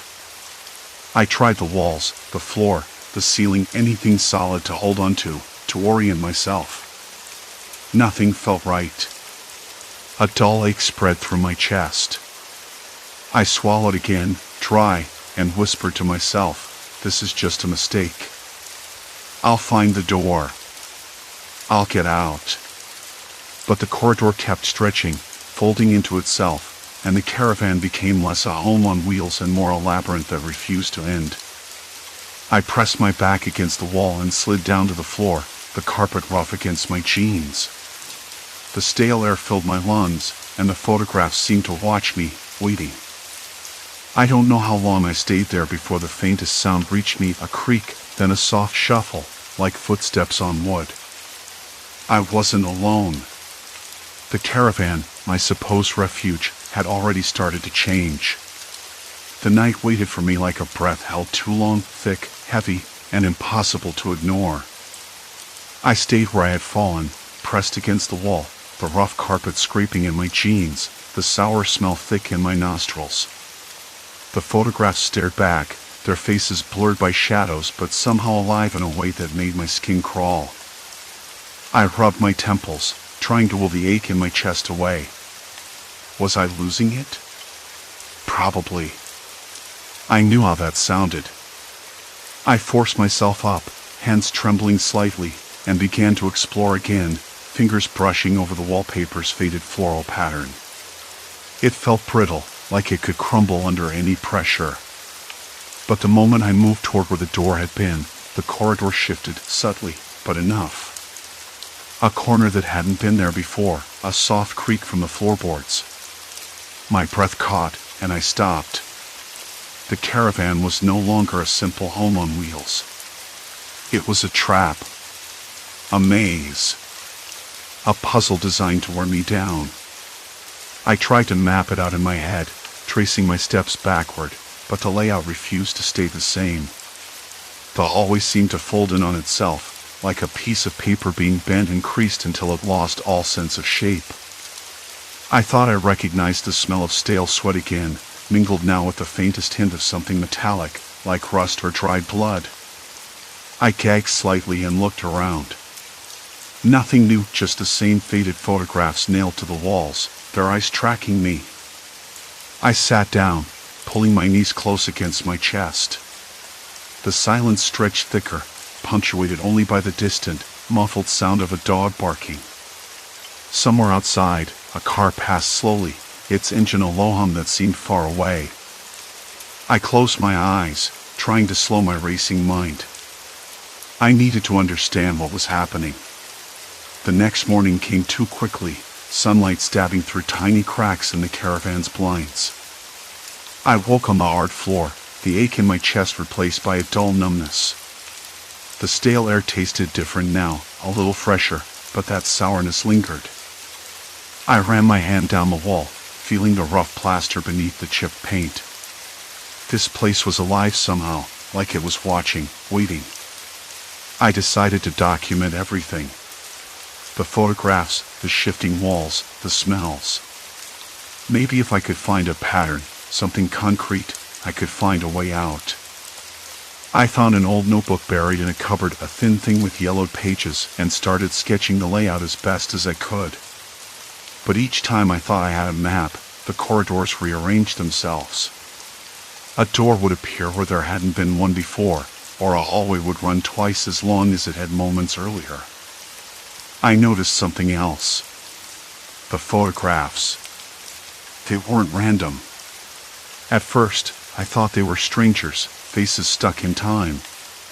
But as I flipped through the notebook, I realized the same faces kept appearing, always in the same order, always with a faint smirk or an expression I couldn't quite read. I traced the edges of one photo with my finger. The back had a date scribbled in faded ink, 1973. I shivered. This caravan had history. A past I wasn't meant to uncover. Late afternoon, I heard footsteps. Slow, deliberate, echoing somewhere beyond the walls. My pulse spiked. I called out, my voice cracking. "Hello? Is someone there?" No answer. The footsteps stopped. Silence swallowed the space again. I knew I wasn't alone, or at least, I wasn't supposed to be. I tried the windows. Locked. No surprise there. The lock was rusted, impossible to open without tools I didn't have. I banged on the glass, hoping anyone might hear. A car passed, but no one stopped. I was trapped. As evening crept in, the walls seemed to grow colder. The stale air thickened, pressing down on me. The photographs changed. New faces appeared, familiar, yet distorted. I blinked, and suddenly a face I recognized from a local newspaper clipping I had found days before was staring back. A missing person. A young woman last seen near this campsite. My hand shook as I flipped through the notebook, trying to connect dots, desperate for answers. Then it hit me. The shifting walls. The photographs. The footsteps. Someone had been here before me, someone trapped, maybe hunted. And maybe they never left. I sat, breath shallow, listening. The footsteps returned, louder now, circling around the caravan like a predator pacing its cage. My skin prickled. I wasn't imagining it. I wasn't alone. I whispered to the silence, "Who's there? Why are you doing this?" No answer. Only the sound of footsteps and the slow, torturous rearrangement of the walls. The caravan wasn't just a home on wheels. It was a labyrinth built for one purpose, to hold me. And maybe, to break me. I had to keep moving. I didn't know how much longer my mind could hold out. But before I could stand, the photographs shifted again, one face peeling away from the wall, revealing a faded message underneath. Scrawled in shaky handwriting, "Don't trust the walls." I swallowed hard. My throat was dry, the taste bitter. That was when I heard a voice. Whispered, urgent, almost a breath on my neck. Leave. Now. The door behind me slammed shut. The next day, continuing from where I left off, the door slammed shut behind me, hammering the sound that seemed to vibrate in my bones into my chest like a warning I couldn't ignore. The voice, soft, urgent, lingered in my ears. Leave. Now. No hint of a human presence, but not a ghost either. It felt too real, too desperate. I pressed my back against the cool wall, trying to steady my trembling hands. I wasn't imagining this. Someone was here. Or had been. And I wasn't the first to hear the warnings. Don't trust the walls. The message scrawled beneath the peeling photograph stuck in my mind like a splinter. What had I gotten myself into? The Caravan wasn't just a vehicle.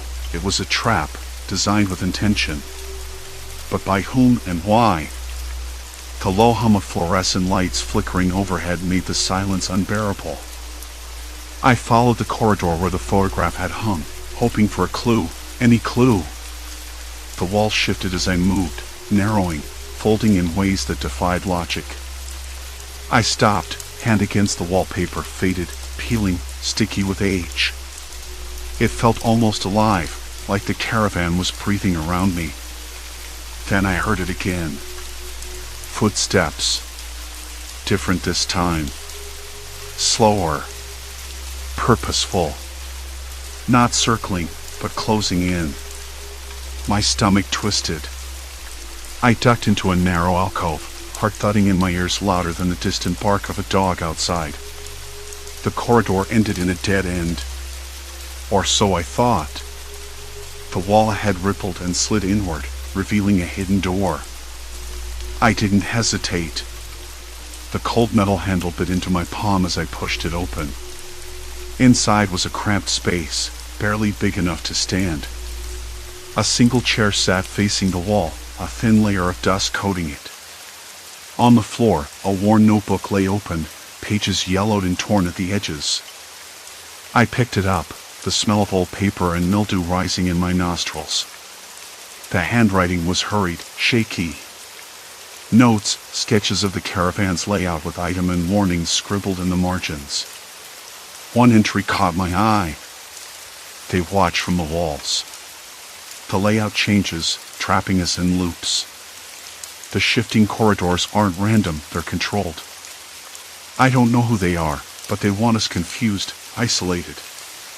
The longer you stay, the harder it is to leave. I try to mark the exits, but the Caravan erases them. It's no longer a home. It's a prison. My pulse quickened. Someone else had been here, someone terrified, trapped by the same labyrinth. And like me, they had tried to map it, to understand it. But the last sentence was smudged, the ink running as if someone had wiped it away. The footsteps grew louder. Closer. I slammed the notebook shut and slipped it into my jacket. The hidden door closed silently behind me. I was back in the corridor, but everything felt different, colder, narrower, and the walls seemed to lean in, crowding me. I tried the main door again. Locked tight. No surprise there. I punched the door frame in frustration, fingers stinging against the rough wood. The Caravan had no windows I could see, only the faint glow of the flickering lights overhead and the endless, shifting maze. I whispered to myself, there has to be a way out. There has to be. But a new sound crept in beneath the footsteps, a low, mechanical whirring, almost imperceptible but definitely there. Something else was moving within the walls, something I couldn't see. Pipes creaked, vents hissed softly, and the air grew thick with the scent of oil and damp concrete. My head spun. I pressed my palms against my temples, trying to focus. The notebook had mentioned something about marking exits, but I hadn't found any yet. I pulled it out again, flipping through the pages under the weak light. Symbols, item, even crude maps that didn't quite line up. The caravan was changing faster than I could track. Then the voice returned, this time closer, more insistent. "You can't leave." I froze. No fear this time. Only confusion and a strange clarity. Whoever or whatever was behind this trap wasn't supernatural. It was human. Someone was controlling the caravan's shifting walls, stalking me from the shadows, forcing me into these loops. But why? And how? I needed to find answers. I had committed to this place now, whether I liked it or not. The vanishing exits, the shifting corridors, they weren't random accidents or glitches. They were engineered. A carefully constructed maze to hold me prisoner. I forced myself to move, tracing the lines in the notebook, trying to match its symbols to the walls around me. The metallic scent of rust and oil grew stronger. The air felt damp, like a basement or a boiler room. A faint vibration thrummed beneath my feet. I found a narrow stairwell, hidden behind a sliding panel in the floor. The notebook had a crude sketch of stairs leading down. I hesitated, then descended. Each step groaned under my weight. The temperature dropped sharply. The walls here were concrete, cold and rough to the touch, coated with damp patches that oozed moisture. At the bottom, a dimly lit corridor stretched out. Pipes ran along the ceiling, dripping steadily.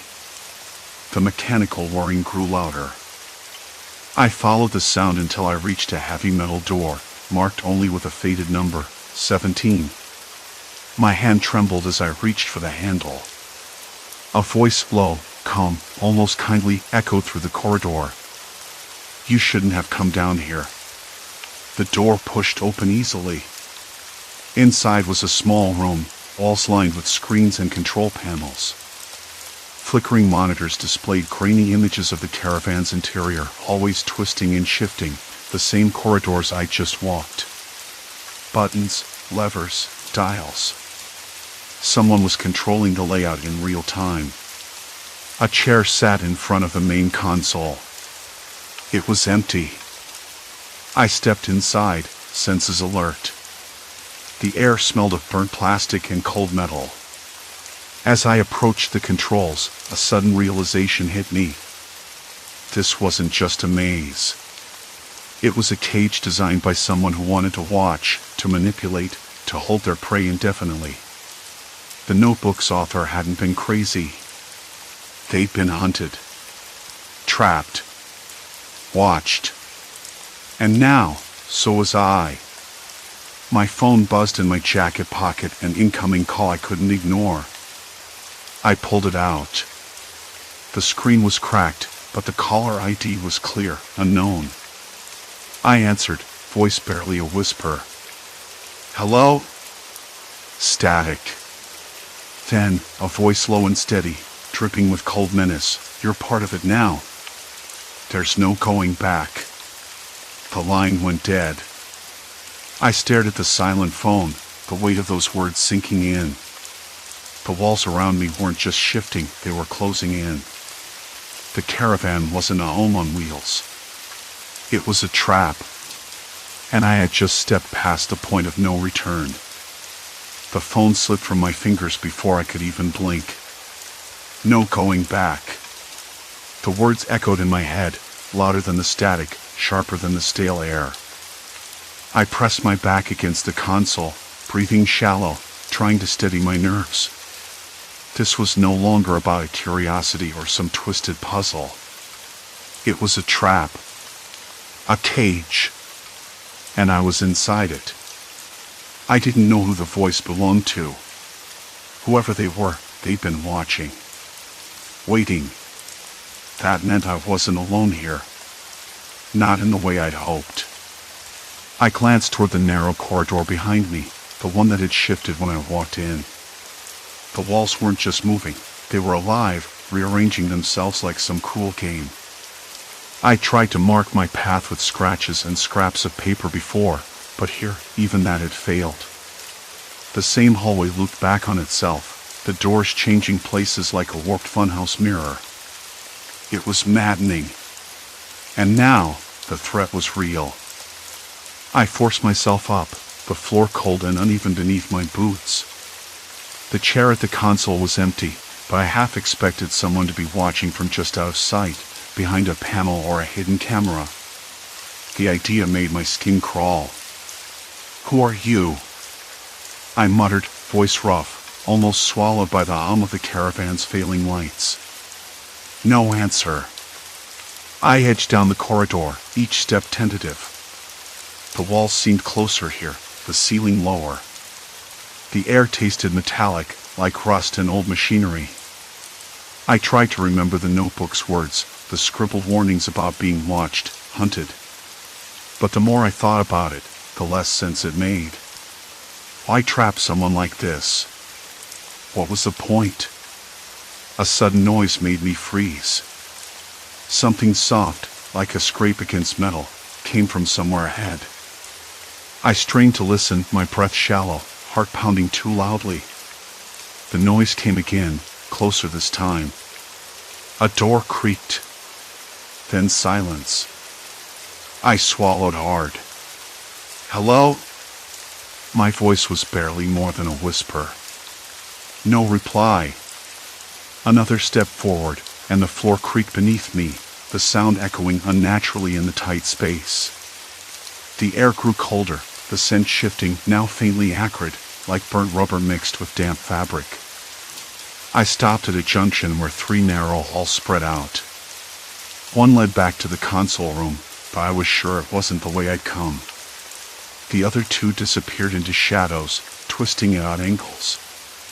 The walls themselves seemed to pulse, as if breathing. A trick of the light. I pinched the bridge of my nose. I needed to find a way out. Or at least understand this place better. But the more I moved, the less I trusted my own senses. The caravan had become a labyrinth in every sense, physical, mental. I reached into my pocket and pulled out the notebook. The pages were dog-eared and stained, but the handwriting was still clear. I flipped through the last entries, scanning for anything I might have missed. There was a note about a safe room somewhere in the back, shielded from the shifting. It said to find it, to wait, to listen. Wait and listen. I hated waiting. But I needed information, not panic. I pressed forward, choosing the left corridor this time. The walls here felt damp, cold against my fingertips. The carpet was threadbare, matted with dirt and something sticky I didn't want to identify. A faint buzzing filled the space, like fluorescent lights struggling to stay alive. My shadow leapt along the walls, uneven and distorted. I rounded a bend and spotted a faded sign nailed crookedly to the wall, storage. The door was ajar, and a rush of stale air spilled out. I peered inside. Boxes stacked haphazardly, some toppled over. Old camping gear, dusty cans, a cracked plastic jug of water. Nothing useful. Then I noticed the floor beneath the boxes, scratches, deep and erratic, as if someone had clawed at the wood. That detail made my pulse quicken. I knelt, tracing them with a trembling finger. The marks were fresh. Someone had been here recently. Or maybe was still here. A cold prickle ran down my spine. I wasn't alone. I pulled the notebook out again, flipping back to a passage about paranoia. The author wrote that anyone trapped here began to doubt everything, even their own memories. That was exactly where I was heading. If I didn't find a way out soon, I might never trust my own mind again. The buzzing grew louder, a high-pitched whine that made my ears ache. I covered them with my hands, the plastic jug rattling on the floor as I shifted. Suddenly, a faint tapping sound started somewhere close, deliberate, rhythmic. It wasn't coming from the walls. It was inside the caravan. I forced myself to stand, heart hammering. The tapping grew faster, more urgent. I followed it, twisting through corridors that seemed to change with each step. The air grew thicker, harder to breathe. Sweat slicked my palms and back. Then I saw it, a figure, hunched and shadowed, moving just beyond the corner. I froze. The figure didn't notice me. It shuffled with slow, deliberate steps, hands brushing the walls for balance. Whoever it was, they seemed as trapped as I was. "Hey," I said, voice cracking. "Are you?" The figure stopped and slowly turned. Pale face, sunken eyes, and a wildness that didn't belong to someone sane. They opened their mouth, but no words came, just a low, guttural sound, like a broken whisper. I stepped back, heart racing. The person's eyes locked onto mine, unblinking, vacant yet intense. I wanted to reach out, to speak, but my throat tightened. The figure moved closer, the tapping resuming on the wall beside them, as if responding to some unseen rhythm. "Please," I said, voice barely audible. "What is this place? Why are we here?" They didn't answer. Instead, they pressed a trembling hand to the wall, then pointed down a narrow passage I hadn't noticed before. It was darker than the rest, the air colder still. I hesitated, then glanced back at the console room, empty, silent, waiting. No help there. No escape. I turned toward the dark passage, footsteps echoing behind me. The smell of burnt plastic was gone, replaced by damp earth and something metallic, blood, maybe. My skin prickled, goosebumps rising despite the warmth. I didn't trust that figure. But I didn't trust myself either. The notebook's last line came to me suddenly, as if whispered by the walls themselves. The only way out is through. I swallowed hard and stepped into the darkness, the corridor swallowing me whole. Behind me, the tapping slowed, then stopped. Silence. Complete silence. The morning light came soft and hesitant through the grimy caravan window. I blinked against the dull yellow that spilled across the cracked linoleum floor. For a moment, I thought I was somewhere else, anywhere but here. The stale air smelled faintly of old coffee and damp wood. The scent clung to my clothes like a warning. I sat up slowly, my muscles stiff and uncooperative. The ache in my back was a reminder that I hadn't slept properly in days. I stared around the room, but the layout wasn't the one I'd fallen asleep to. The narrow corridor that had once led to the kitchen had now bent sharply to the left, disappearing behind a panel of peeling wallpaper. The door to the bathroom, a flimsy thing with a cracked mirror, was where the small closet should have been. I rubbed my forehead, trying to steady the spinning in my skull. This wasn't just a trick of the light or my imagination.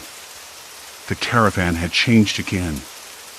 I closed my eyes and counted breath by breath, willing the dizziness away, but the air felt heavier, thicker somehow, as if it pressed against my chest. I could hear the faint buzz of a fluorescent bulb somewhere behind the walls, a steady hum that seemed to pulse in time with my heartbeat. The sound made my skin prickle. I forced myself to stand, legs trembling under the unfamiliar floorboards.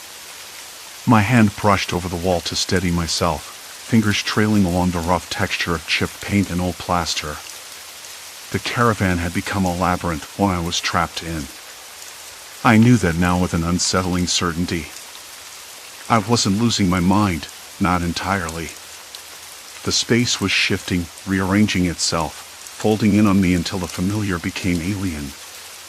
I thought about the cellar, that strange man with the too-white smile who'd insisted this was a home on wheels. Home. What a cruel joke. I'd pictured freedom, a chance to escape the noise and clutter of city life. Instead, I found myself caught in a puzzle with no solution. The corridor stretched ahead, dim and narrow, beckoning me forward with a hollow emptiness. I took a step, then another, each footfall echoing oddly, as if the caravan itself was hollow beneath me. I tried the doors along the way, some locked, others opening onto rooms that didn't belong. A dining nook that vanished when I blinked. A small bedroom with a window I'd never seen before, looking out into nothing but darkness. I stopped in front of a door with peeling blue paint. The rusted knob felt cold and heavy beneath my hand. I turned it slowly, expecting resistance, but it swung open easily, revealing a narrow stairway descending into a cramped cellar space I hadn't known existed. The smell hit me first: damp earth, mold, the sour tang of something long forgotten. My stomach twisted. I hesitated, then stepped down. The steps were uneven, slick with moisture. A faint draft whispered past me, carrying the distant sound of water dripping. I reached the bottom and shone my phone's flashlight around. The beam caught on a pile of old boxes, a broken chair, and what looked like a canvas tarp draped over something bulky. I swallowed hard and pulled at the tarp. Underneath lay a collection of journals, yellowed with age and cracked at the spine. I flipped one open and recognized my own handwriting. The dates were recent entries from the past few weeks, detailing my confusion, my growing panic. I sank onto the cold concrete floor, the weight of discovery pressing down harder than the damp air. The caravan wasn't just shifting around me, it was feeding on my fear, my frustration, twisting my reality until I was lost inside my own mind. I read the last entry aloud, voice cracking. I don't know how to get out. I keep walking, but I'm going in circles. If anyone finds this, I don't know what to say. Silence answered me. Complete silence. In that moment, something inside me broke, the part that had hoped for a simple explanation, a quick fix. I realized the fight wasn't against the caravan itself, but against the way I'd let it consume me. I'd been running from something all along, my own need for control, my fear of being stuck. I stood slowly, brushing dust from my jeans. The journals felt heavier in my hands than they should have.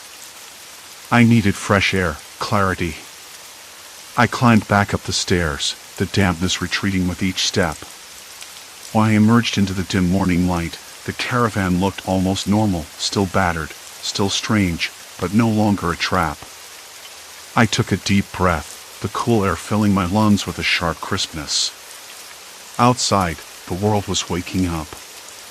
A dog barked somewhere down the lane. The faint smell of cut grass mingled with the scent of oil and rust. I stepped out of the caravan and closed the door behind me. I walked to the end of the driveway and looked back at the caravan, its faded paint and crooked windows reflecting the sun. I ran my fingers through my hair, tangled and dirty, and realized I had a choice. I could keep fighting the shifting corridors, chasing shadows inside a metal box, or I could accept that some things were broken beyond repair. The truth was harsh, but simple. The caravan wasn't a home. Not for me. It was a symbol of my own disconnection, my refusal to settle, to face the parts of myself I'd been avoiding. I had to move on. I unlocked my phone and called a local storage unit. I arranged to store the journals and anything else I couldn't face right now. Maybe one day, I'd come back for them. Maybe I wouldn't. For now, I needed space. I walked away from the caravan with the late morning sun warming my back. The road stretched ahead, real and steady beneath my feet.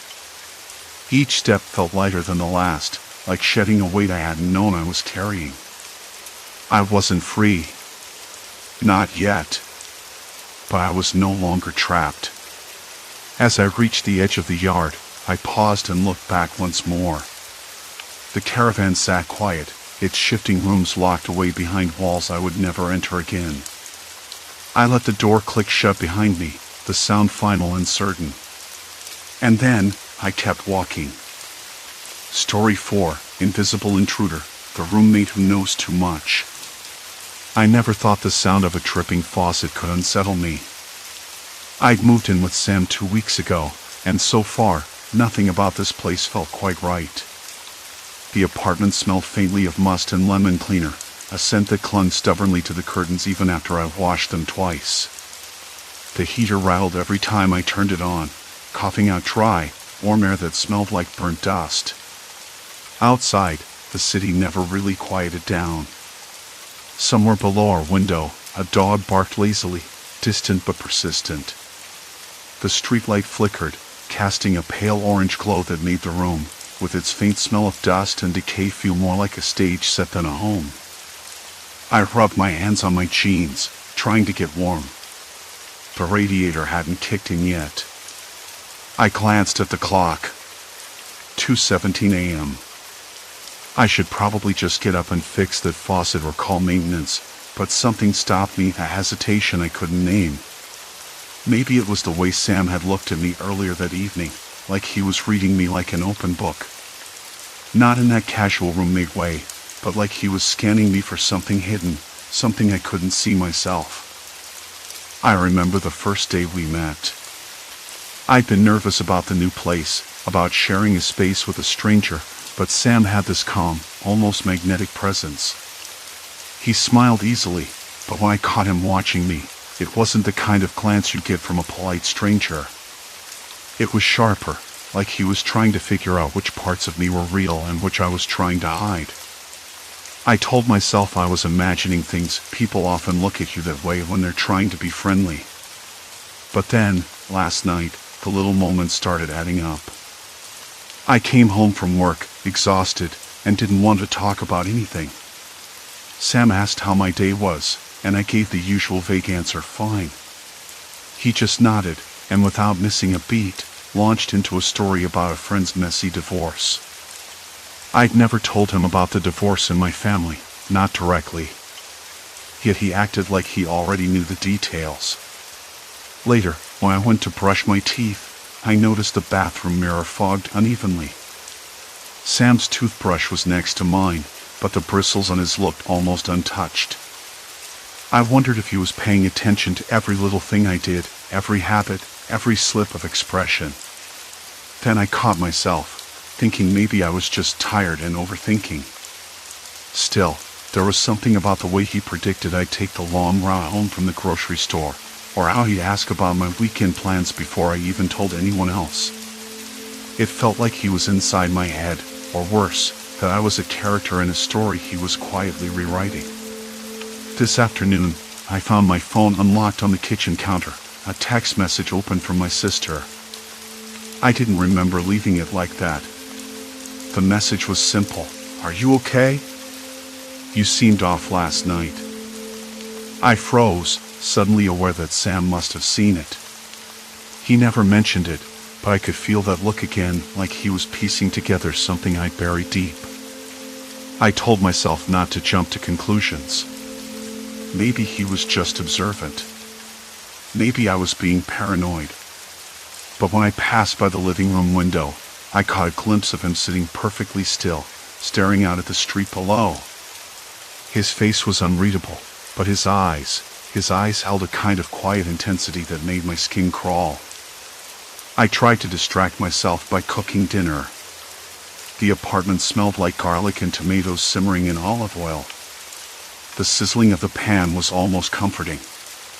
Sam was in his room, the door cracked open a sliver, and I could hear the low hum of his music.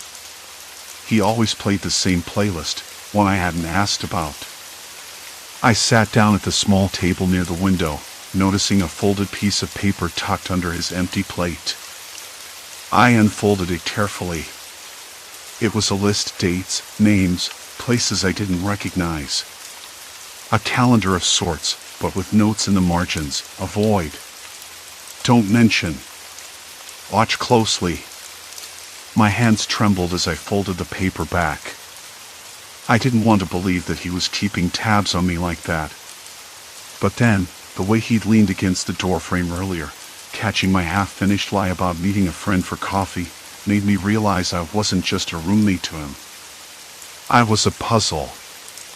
That's when I remembered the moment from this morning.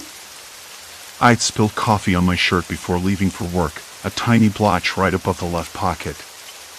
Sam had noticed immediately, handing me a napkin without a word. It wasn't the gesture that got to me, it was the timing. Like he'd been waiting for me to mess up, so he could step in. I wanted to ask him why. Why did he care so much? But the words caught in my throat. Instead, I whispered to the empty room, "What are you trying to find?" The faucet kept dripping. Trip. Trip. Trip. I closed my eyes and listened. Silence. Complete silence. The trip stopped. I opened my eyes. The faucet was still. But I wasn't alone. A shadow shifted by the doorway, subtle and deliberate. My heart hammered as a voice, low and steady, broke the silence. "Maybe what you're looking for isn't out there," he said, stepping closer. "Maybe it's right here." The room felt colder than before. "Maybe what you're looking for isn't out there," Sam repeated.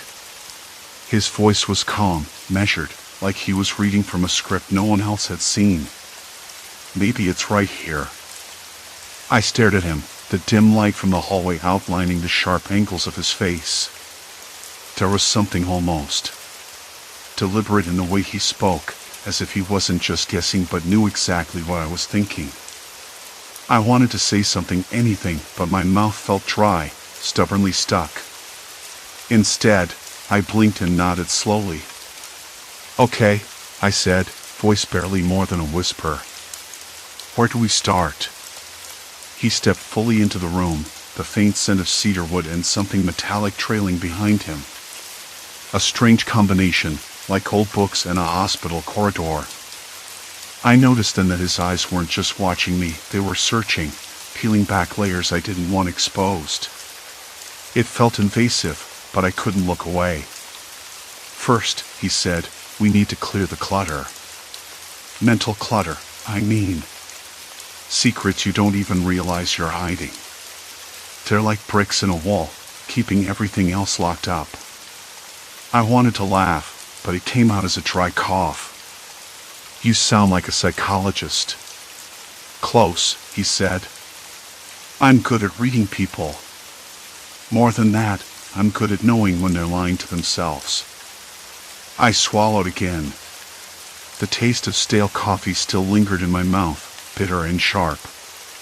I glanced down at the shirt, the faint stain above the pocket, where he'd noticed the coffee this morning.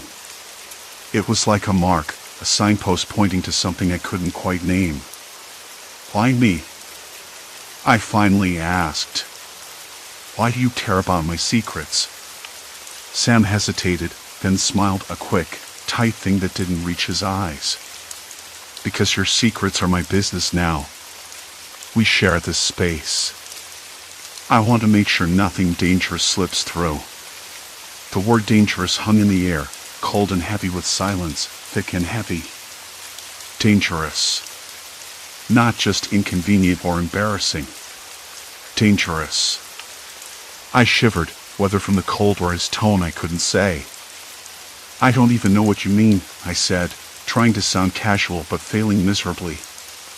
"Maybe not yet," he said, pacing slowly to the window. The streetlights cast long shadows across the peeling paint of the apartment walls. "But you will." He turned back, eyes sharp as a hawk's. "Start by telling me what you're running from." I wanted to lie, to say nothing, but the weight of his gaze was suffocating. I swallowed again, this time harder, feeling the muscles in my jaw tighten. "I'm not running from anything." He nodded, unfazed. "That's what everyone says." The silence stretched. I could hear the distant hum of a late-night bus, the scrape of tires on wet asphalt. A dog barked somewhere far off, sharp and urgent. Then, almost as if he'd read my thoughts, Sam said, "You don't have to tell me everything. Just enough to start." I considered it. The truth was, I didn't want to admit how much I'd been hiding from him, from myself. But the more I resisted, the clearer it became that Sam wasn't just a passive observer.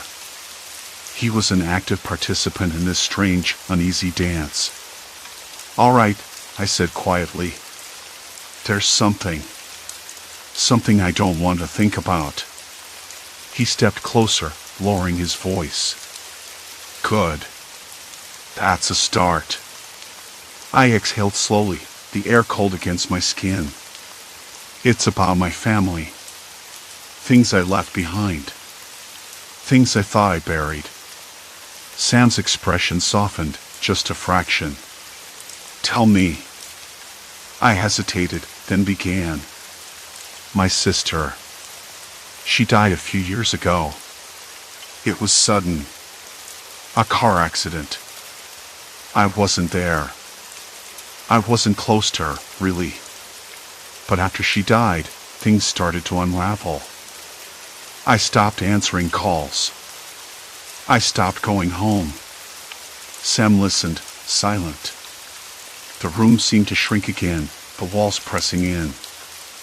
I felt exposed, like a layer of skin had been peeled back. Why didn't you tell me this? He asked, voice low. I didn't think it mattered, I said, voice cracking.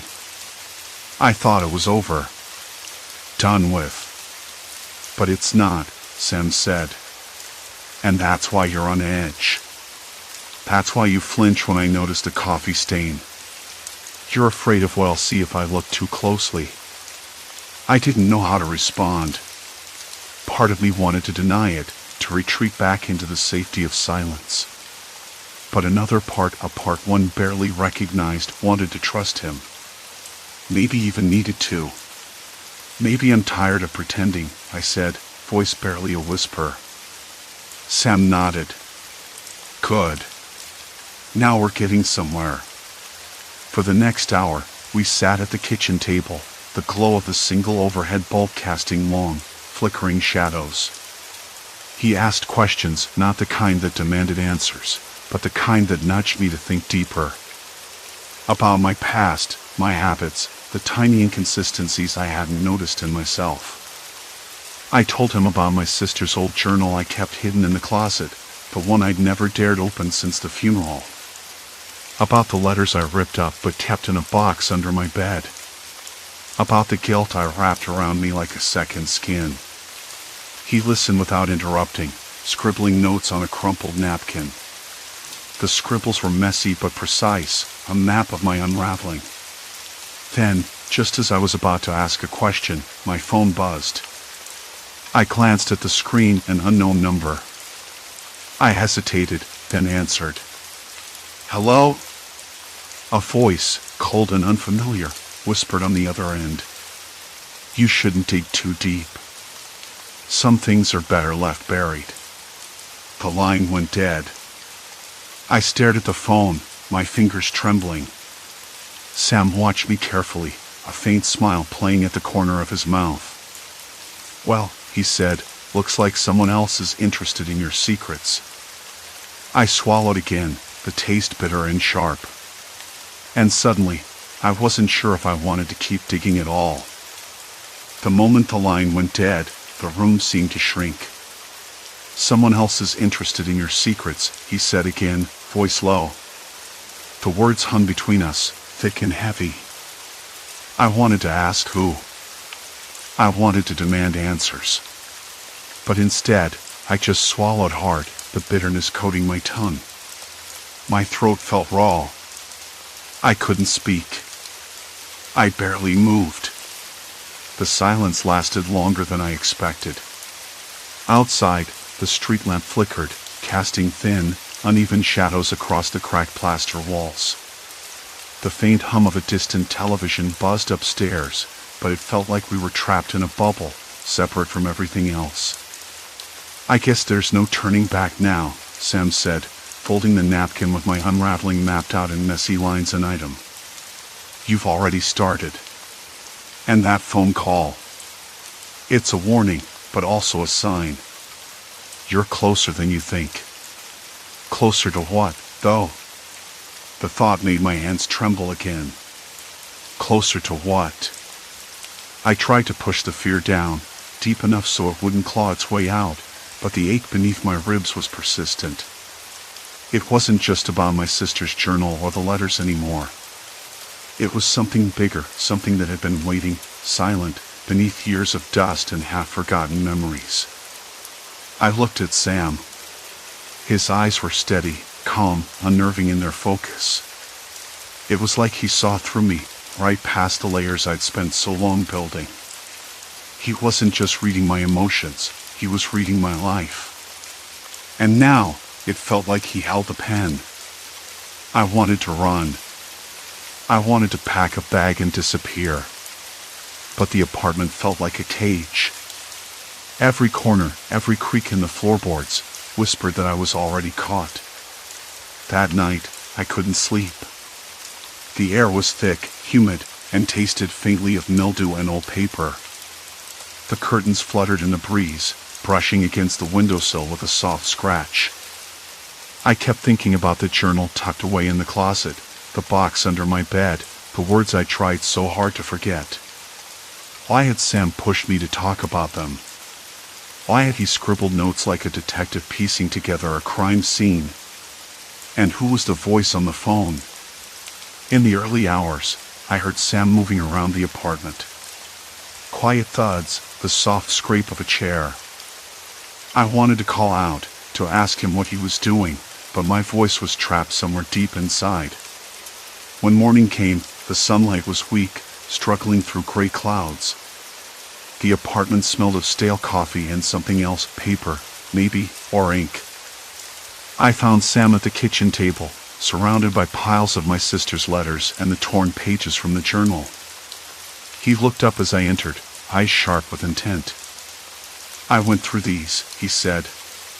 "There's more here than you realized." I swallowed. "What do you mean?" He tapped a folded letter with a neat fingertip. "Your sister wasn't just writing about everyday things. There are hints, careful, hidden, that suggest someone was threatening her. Someone close." The room tilted slightly. "Threats. Close?" I traced the edge of the table, the wood grain rough beneath my fingers. "Why didn't she tell me?" I whispered, though I wasn't sure I wanted an answer. Sam's gaze didn't waver. Maybe she did, in her own way. But whoever it was, they made sure to keep it quiet. "And now, it's coming for you." My heart slammed against my ribs. "Coming for me? What does that mean?" He leaned forward, voice dropping to a whisper. "You're being watched. Not just by whoever called you last night. Someone's been tracking you for a while, waiting for you to uncover the truth. And they don't want you to." I wanted to laugh it off, tell myself it was paranoia. But my skin prickled with awareness. Every glance from Sam, every pause in his voice, felt like a thread pulling tighter around me. The day passed in a blur. I tried to shake off the growing weight, but it clung like a second skin. I caught myself glancing over my shoulder, noticing the way neighbors paused their conversations when I walked by, the way my phone buzzed with unknown numbers more often. By evening, the air, cold and heavy with silence, had cooled, and the first hints of rain settled on the window panes. Sam sat on the couch, flipping through the journal again. "You can't ignore this," he said. "You have to decide. Either you let it consume you, or you fight back. But there's no walking away anymore." I wanted to believe I had a choice. I wanted to believe I could leave this all behind and start fresh somewhere new. But the apartment felt smaller than ever, the walls closing in like a trap. I thought about the letters, the journal, the whispered threats. I thought about the phone call and Sam's unreadable smile. And I realized that the secrets buried in my past weren't just ghosts, they were anchors, holding me in place. I tried to stand, to break free, but something stopped me. A cold certainty settled in my chest. This was the point of no return. I looked at Sam. What if I say no? What if I just stop? He shook his head slowly, his eyes darkening. You can't stop what's already in motion. The moment you started digging, you became part of it. Now, it's about survival. And trust me, running isn't an option anymore. The silence that followed was heavy. The rain tapped harder against the window, a steady, urgent rhythm. Somewhere outside, a dog barked, sharp and sudden. The air smelled like damp earth and something metallic, faint but unmistakable. I swallowed again, dry and bitter. "What do you want from me?" I asked, voice barely above a whisper. Sam smiled then. Not the faint, knowing smile from before. This one was colder, sharper. "I want to help you. But first, you need to understand that everything you thought you knew about your sister, about yourself, is just the surface. There's a deeper truth, tangled and dangerous. And once you see it, there's no going back." I hesitated, the weight of his words pressing down. I wanted to turn away, to close the closet door on those memories forever. But the truth had a way of clawing through the cracks. I nodded slowly. The room seemed to darken around us. And as the rain hammered the windows like a warning, I realized I was trapped not just by the secrets, but by the person sitting across from me. Sam was no longer just a roommate. He was the gatekeeper to a past I could no longer escape. I had crossed the line. There was no turning back. The rain had eased by the time I finally closed the closet door behind me, but the air was thick with the scent of damp plaster and something colder, like a warning etched in the silence of the room.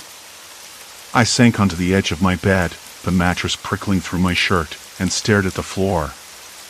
The faint metallic taste lingered at the back of my throat, like swallowing rust. I knew I couldn't just pretend none of this had happened, but the thought of digging any deeper twisted my guts. Still, something in Sam's voice, calm, steady, yet edged with that cold smile, made it impossible to look away. I ran my hands over my face, trying to shake the fog that had settled there. "What exactly do you mean?" I asked, voice brittle. "About my sister. About me." He leaned forward, the faint light catching the sharp angles of his face. "You don't remember, but I saw it. The way you flinch when you think no one's watching. The way you hold your breath when you pass the photo on the wall. You're hiding more than you realize." I swallowed hard. My fingers trembled as I reached for the lamp switch, but the bulb flickered and died, leaving the room bathed in shadows. Darkness felt like a weight pressing down, thick and suffocating. I didn't want to admit it, but I was terrified. Not of Sam, exactly. Of what he might uncover. Of what I might find if I let him. "My sister," I said slowly, voice barely above a whisper. "She's been gone for years." I thought I'd buried all of it. Sam nodded, eyes never leaving mine. "That's just it. You buried it, yes. But it's still there, beneath the surface. And I think you're about to remember why." The air shifted, colder now, and I could hear the distant rumble of thunder. Outside, the street lamp buzzed faintly, casting long, jittery shadows that danced against the walls like something alive. I bit my lip, tasting faint copper, and forced myself to sit up straighter. "Why are you doing this?" I asked. "Why push me? I don't want to remember." His smile was almost gentle this time, but the sharpness never left. "Because the truth is the only way out. Secrets don't stay buried forever, and when they come up, they don't come quietly.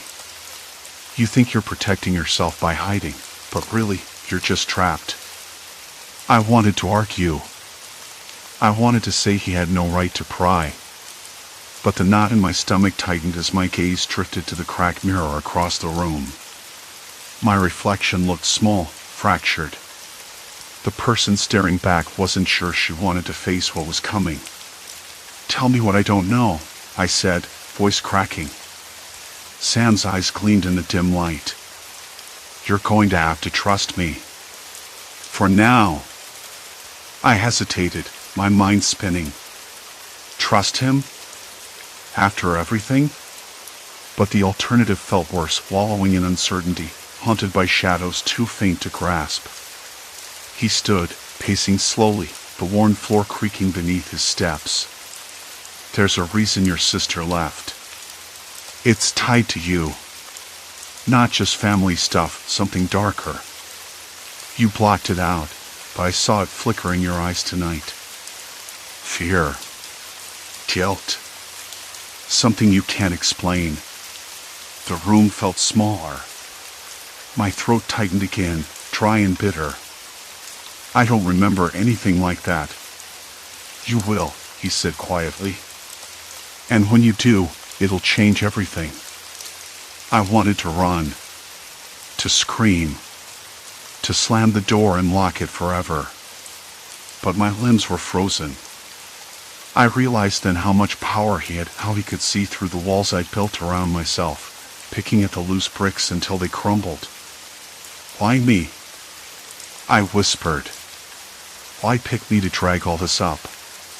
Sam stopped, eyes locked on mine. Because you're the only one who can fix it. Or at least, the only one who can survive it. The silence after that was heavy, filled with the distant drip of water from the leaky faucet and the faint hum of the radiator. I could hear my own ragged breathing, uneven and shallow. I didn't want to believe him. But beneath the numbness, a part of me knew he was right. Suddenly, the phone buzzed sharply on the nightstand. I jumped, heart lurching. Sam's expression didn't change, but the room felt colder still. I reached over, fingers stiff, and answered. The voice on the other end was distorted, almost mechanical. Stop digging, it said, flat and urgent. Some secrets are meant to stay buried. I blinked, my skin prickling with a cold sweat. Sam's eyes narrowed, but he said nothing. Who was that? I asked, voice trembling. Sam shrugged, but there was a flicker of something in his gaze, warning. Threat. You're not the only one watching. I swallowed again, the metallic taste returning, stronger this time. The room seemed to close in, walls tightening. My hands trembled, and I realized I didn't know who to trust anymore. The rain started again, tapping insistently on the window, and somewhere deep inside, I felt the first crack of panic. This was bigger than me. And I was already too far in. The silence stretched, heavy and suffocating, before Sam finally spoke. Listen, you need to be careful. They don't just want information, they want control. His eyes darkened, shadowed by secrets I wasn't yet ready to hear. Outside, the storm intensified, mirroring the storm inside me. I swallowed hard, trying to steady my breath. Control? What kind of control? Sam's gaze flickered to the rain-drenched street beyond the glass. Everything. Your moves, your thoughts, your alliances. They've infiltrated layers you didn't even know existed. And if you slip up, even once, it's over. My fingers clenched the edge of the table, nails digging into the wood. But why me? Why drag me into this? Before Sam could answer, a low creak came from the hallway. The door creaked open, and Mara stepped inside, her expression unreadable but her eyes sharp, calculating. Because you're the key, she said quietly, voice barely above the rain's patter. And keys get turned, whether you like it or not. I looked between them, heart pounding. The room felt smaller, the walls closing in. What do you want from me? I asked, voice cracking. Mara's lips twitched into something like a smile. I want you to survive. But surviving means making choices, hard choices. Sam nodded, his earlier edge softening just a fraction. We don't have much time. There's someone coming. Someone who might change everything. Before I could ask who, the window rattled as a huge clap of thunder shook the building.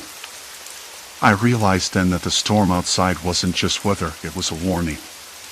And whatever was coming, it was close. The night was colder than I expected, the kind of cold that seeped through the thin walls and crept beneath the door. I sat on the edge of my bed, the mattress sagging slightly beneath me, and stared at the darkened room. The faint hum of the refrigerator from the kitchen mixed with the occasional creak of the old building settling, a familiar soundtrack that usually lulled me into sleep. Not tonight. Tonight, the silence was a trap. I thought back to how it all started, how I shared the apartment with someone who seemed to know every flicker behind my eyes, every hesitation in my voice. At first, it was almost comforting. Someone who could see me as I was unmasked. But then the comfort turned to something else, something tight and suffocating, like a noose slowly pulled too tight. They didn't just read me. They anticipated me. They manipulated me. And worse, they kept secrets buried that I hadn't even realized I was hiding. I remember the moment I truly understood. It wasn't the way they interrupted me mid-sentence with a precise response, or how they rearranged my schedule without telling me, ensuring I was never alone long enough to think. It was the look in their eyes when I finally confronted them, like they were both sorry and amused, like I was some puzzle they'd solved years ago. "Why?" I had asked, voice barely above a whisper in the cramped living room. "Why do you do this to me?"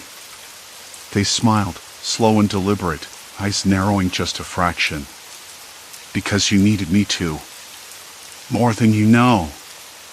I wanted to scream, to run, but my legs wouldn't move. That was the turning point. The moment I realized that this wasn't just about sensing my emotions.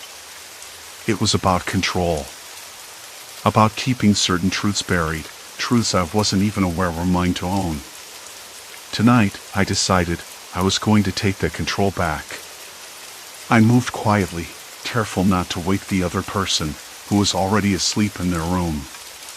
The door cracked open with a whisper of resistance, and the cold smell of the hallway hit me, a mix of damp plaster and the faint tang of old paint. I crept toward the small desk where they kept their things, looking for anything that might explain how they knew so much, how they'd been shaping my life from the shadows. A small notebook lay there, its cover worn and leather cracked at the edges. I hesitated, fingers trembling slightly before I flipped it open. The pages were filled with observations, my habits, my moods, even notes about people I talked to, places I went, and things I tried to forget. But then I hit the pages where the handwriting shifted, became darker, more urgent. Names I recognized but had tried not to think about. Memories I had pushed deep down. And there it was, a detailed account of a past I hadn't dared to confront. The air in the room thickened, my breath catching in my throat. The notebook wasn't just a diary, it was a map of my hidden self, drawn with brutal precision. And my roommate had been following every step. I closed the book and leaned back against the wall, the rough plaster scratching my skin through my shirt. A distant dog barked, sharp and sudden, breaking the heavy silence. My hand shook as I tried to steady my breathing. How had I let this happen? How had I allowed someone to read me so thoroughly that they could twist my own story against me? But then, something shifted inside. A quiet, fierce resolve that burned away the fog of fear. I wasn't going to be the victim anymore.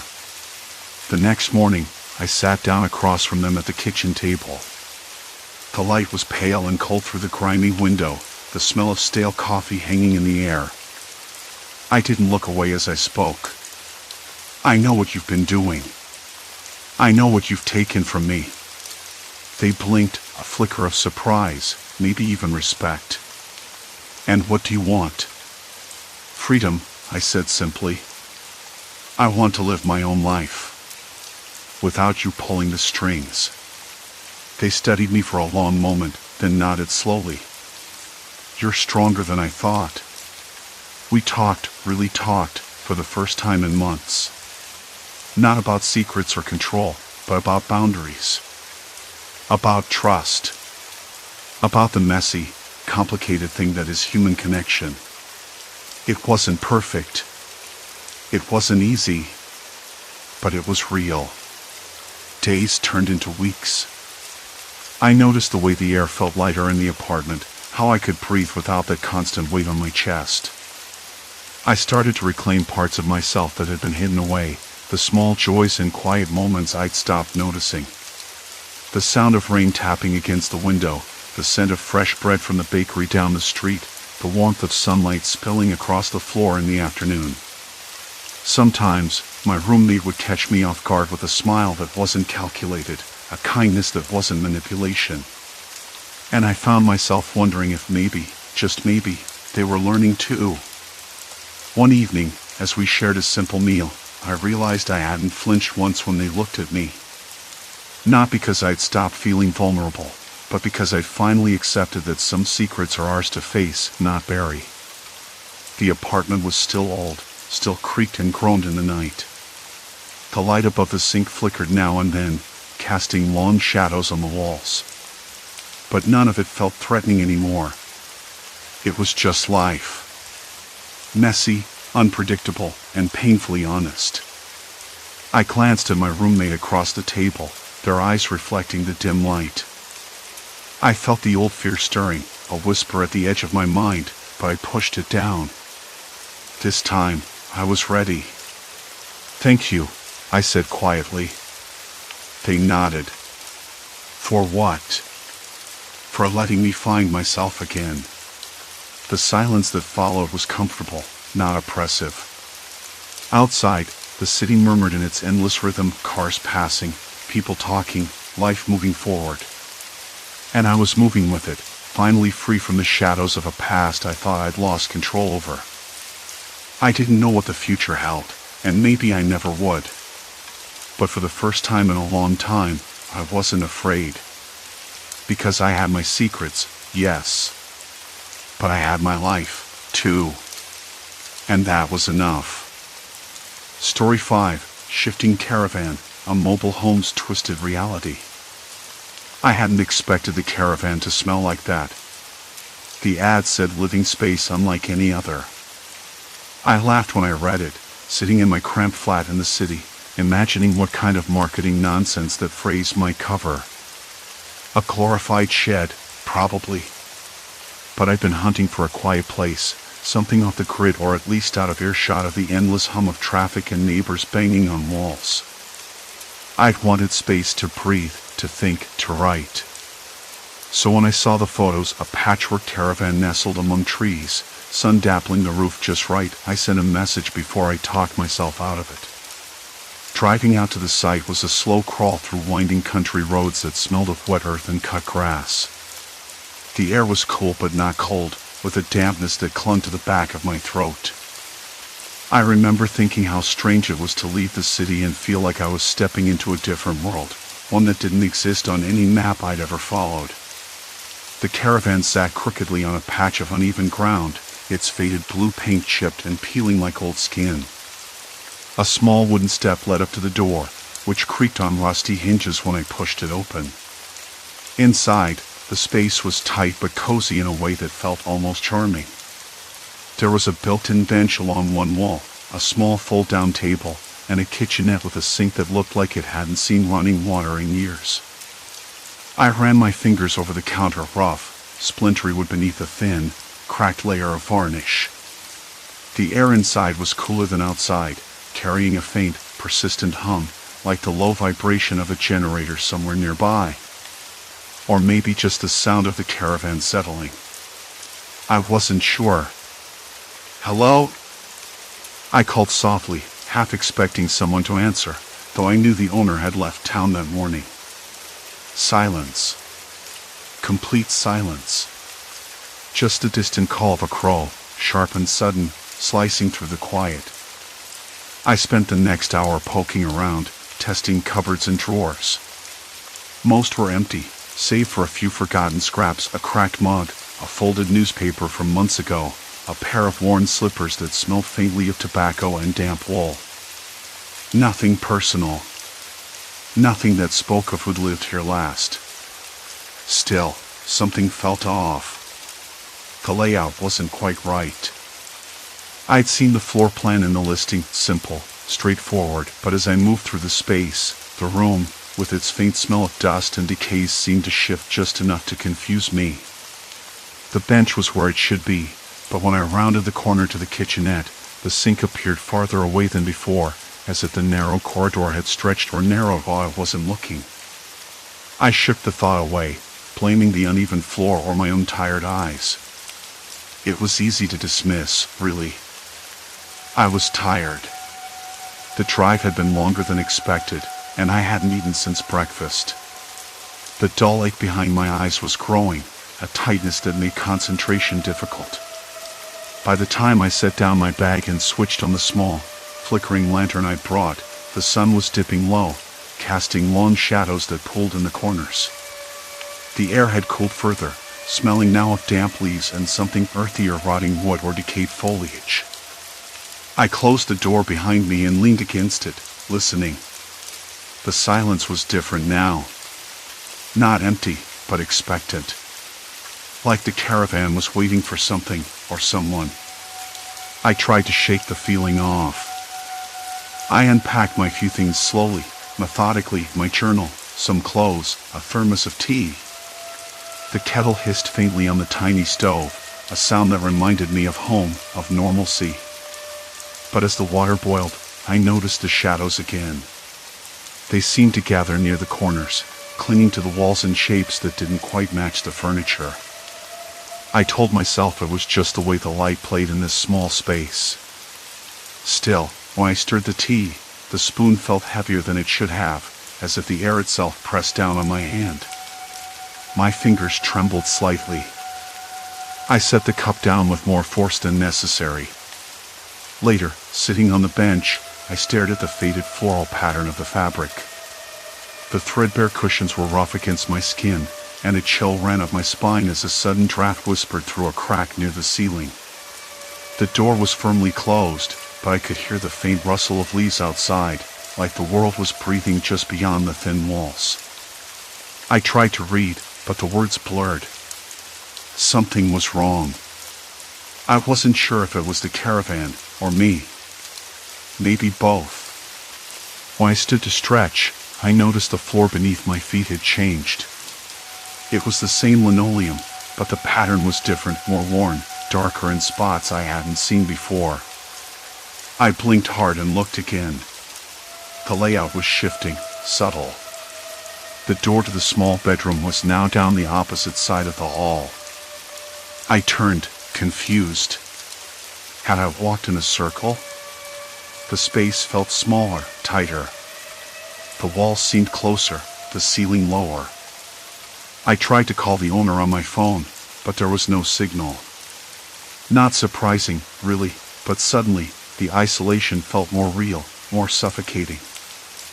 I sat back down heavily, my hands resting on my knees. The quiet was pressing in, and for a moment, I wondered if I'd made a mistake coming here. But then I remembered why I wanted this place, to escape. To be alone with my thoughts. Only now, the thoughts were slipping through my fingers, elusive and strange. The lantern flickered again, casting quick shadows that danced across the ceiling like restless fingers. I caught my breath and told myself I was imagining things. It had to be the tiredness, or the stress of the move. Yet, as I looked around once more, the bench was no longer where I'd left it. The small fold-down table hung crooked, its hinges loose. The kitchenette sink glistened wet, though I'd turned off the tap minutes ago. And the smell, stronger now. Not just dampness, but something sharp, metallic. Something like rust mixed with the faint scent of sweat. I swallowed hard. My throat was dry, and a cold knot tightened in my stomach. I told myself to get some sleep, to start fresh in the morning. But when I reached for the door handle, it didn't budge. Locked. From the inside. I was sure I hadn't locked it. The cold seeped through the door frame, brushing my skin with a chill that wasn't just from the evening air. I stepped back, heart ticking louder in my chest. The caravan was small, but suddenly it felt like a cage. I stood there, listening. Outside, the wind stirred the branches, a low creak that sounded almost like a sigh. Inside, the silence waited. For what? I didn't know. But I knew I wasn't alone. The door stayed stubbornly locked. I took a step back and scanned the interior once more, eyes drawn involuntarily to the shifting shapes of the furniture. The bench where I'd sat earlier wasn't where I'd left it. The fold-down table hung crooked, its hinges creaking softly as if protesting some invisible force. The kitchenette sink was still wet, droplets catching the weak beam of my phone's flashlight. I turned the tap off. I was certain of it. The air felt thick, almost viscous, like breathing through a damp cloth. My throat tightened. I swallowed, dry, wishing I'd brought some water with me. Outside, the branches scraped against the caravan's metal sides, a rhythmic tapping that made me flinch. The wind whispered unintelligibly, a murmur threading through the night. I circled the room, with its faint smell of dust and decay, trailing my fingers over surfaces, searching for anything that might explain what was happening. The wallpaper, a peeling floral pattern, felt rough beneath my fingertips, brittle in places. The floor creaked underfoot, the boards shifting ever so slightly, like a ship at sea. I tried to shake the sensation. It was absurd. A caravan wasn't supposed to move on dry land. Not like this. Then I noticed it. A faint outline, almost like a smudge, on the wall near the kitchenette. I pressed my palm against it. The surface was cooler here, and when I tapped, it sounded hollow. My pulse sped up. Was there a hidden compartment? Some forgotten storage space?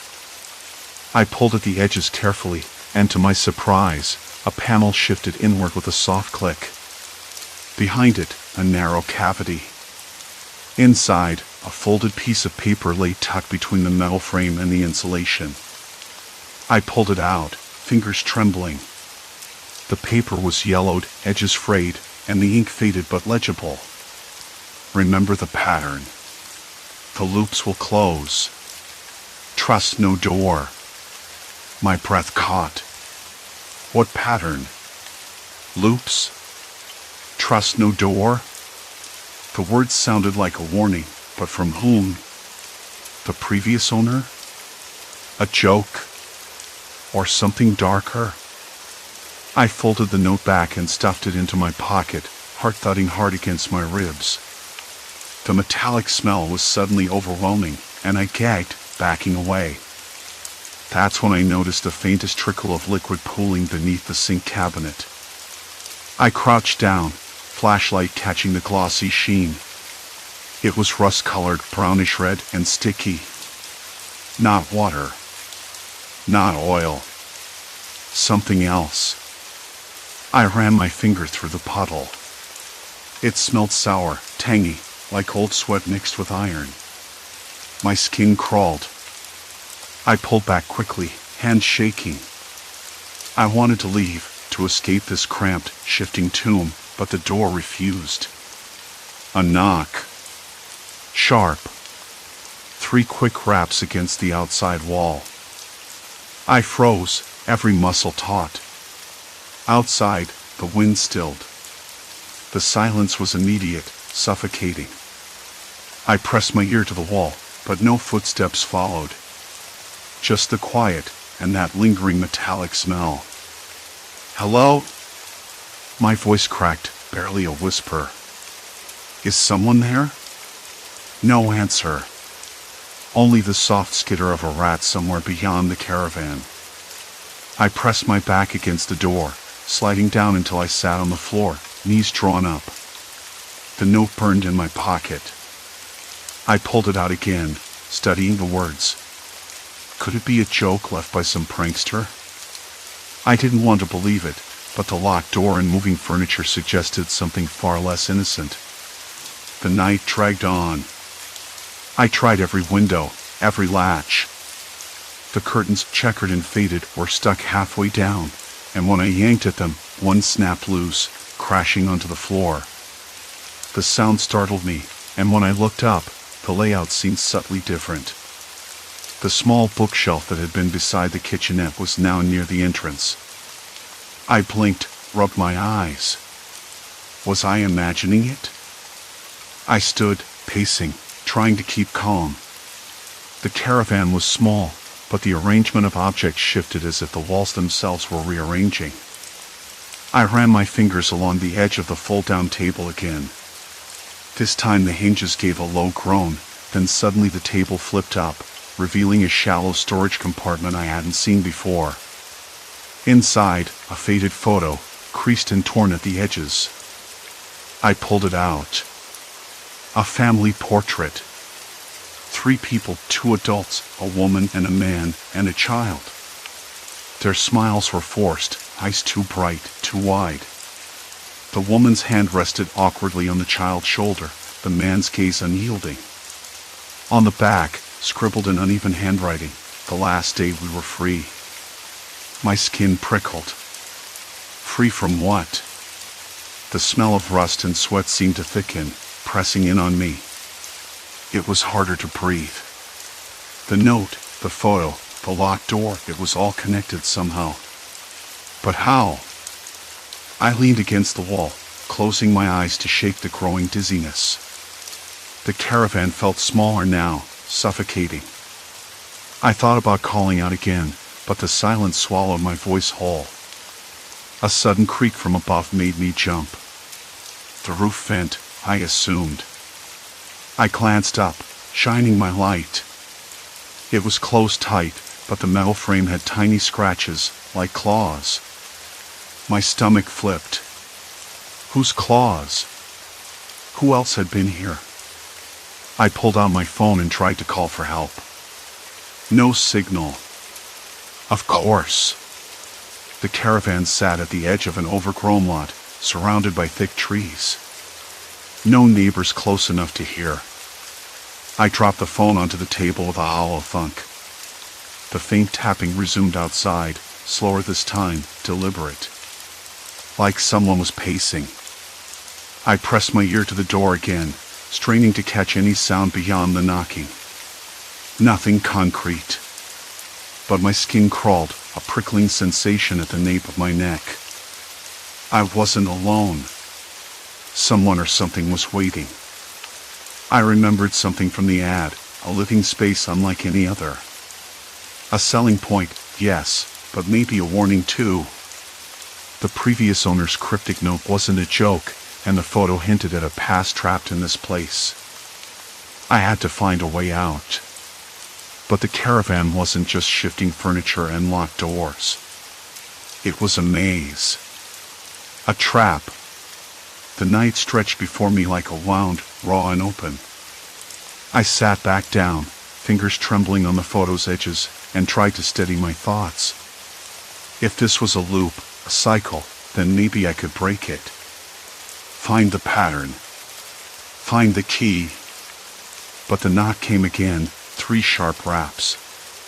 And this time, a voice. "Can you hear me?"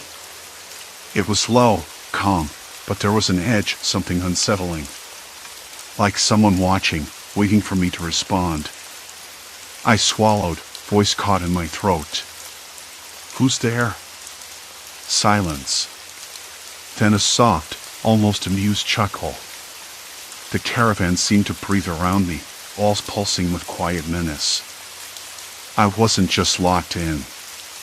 I was being watched. And whoever it was, they knew I was scared.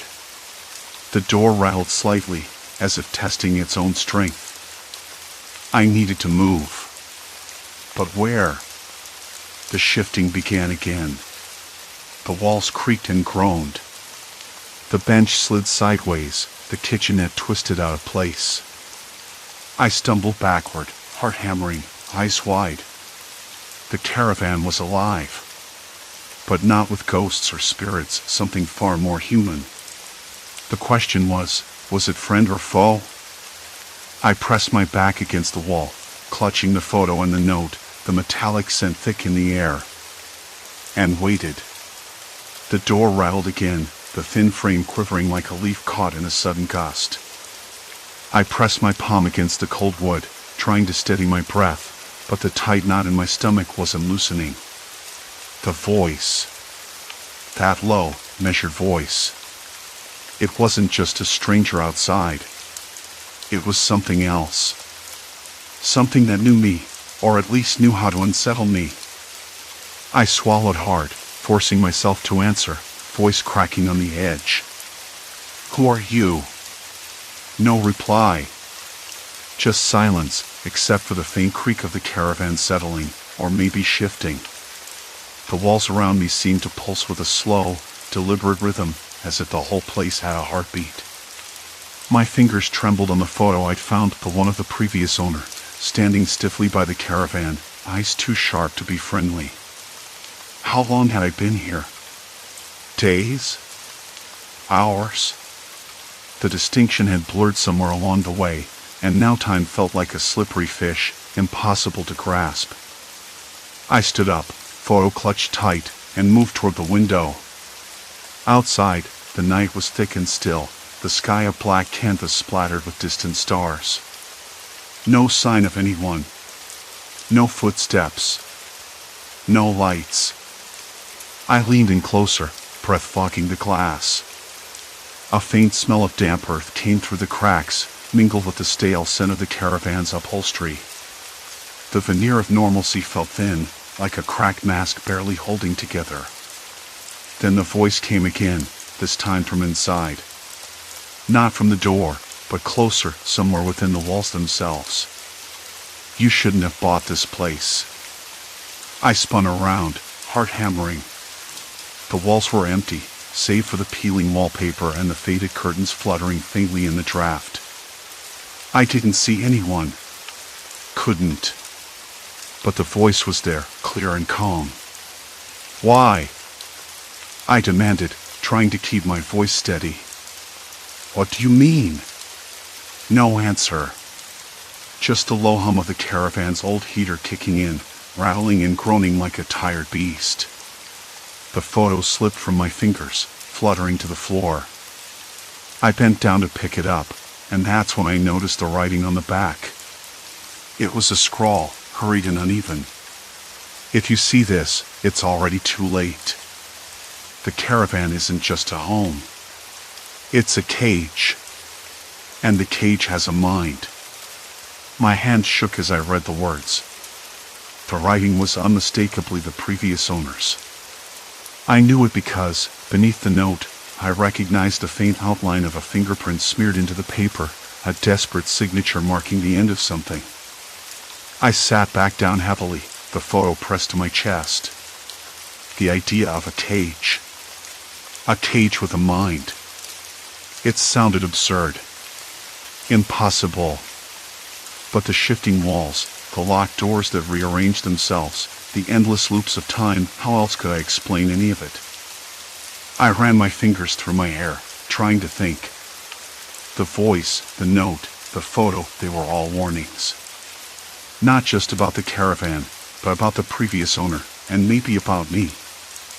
I was already part of something I didn't understand. And I was trapped inside. The caravan's layout had changed again, subtly. The kitchen where I'd made coffee earlier was now a narrow corridor lined with cupboards I hadn't seen before. I stood up and started walking, the photo still in my hand, trying to map the new configuration. But no matter which way I turned, the room, with its faint smell of dust and decays, looped back on themselves. The same faded curtains, the same chipped vinyl flooring, the same faint smell of mildew. I stopped by a door I didn't recognize. It was heavy, metallic, with a small, frosted window. Through the glass, I could just make out a dim light inside. I hesitated. Something about the door felt final, like crossing a line. Then the voice again. "You can't leave." It wasn't a threat. More a statement. Flat. Certain. I pressed my ear to the door, and a murmur followed, indistinct but urgent. We all thought we could get out. We all tried.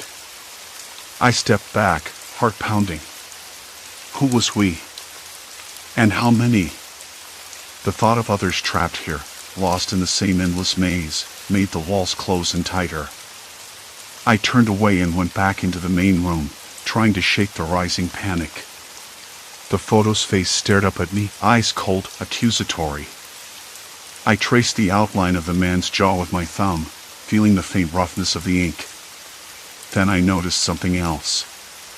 The date scrawled beside the note, nearly 10 years ago. 10 years. That meant the previous owner had been stuck here for a decade. And if the note said it was too late for him, what did that mean for me? My phone lay on the table, screen cracked, battery dead. No signal. I had no way to call for help. No way to prove I was here, caught in this shifting prison. I paced, desperate to clear my head. The caravan seemed to grow colder, the stale air sucking warmth from my skin. I rubbed my arms, shivering despite the heater's hum. Suddenly, the door I'd just come from creaked open a crack, just enough to slip my eye through. A narrow hallway stretched beyond, dimly lit by a flickering bulb. At the far end, a figure stood, back turned. I blinked, and it was gone. I forced myself to breathe. "Hello?" I called out, voice echoing strangely in the confined space. No answer. Only the creak of the caravan shifting again, the walls realigning with a slow, grinding sound. I realized then that this wasn't just about being trapped. It was about being watched, manipulated. Someone or something was inside the caravan with me, controlling it, controlling me. I thought about the previous owner's fate, about the endless loops, the impossibility of escape. I thought about the note, the voice, the flickering light, the cold creeping in. And then I understood. I wasn't just stuck. I'd crossed a point of no return.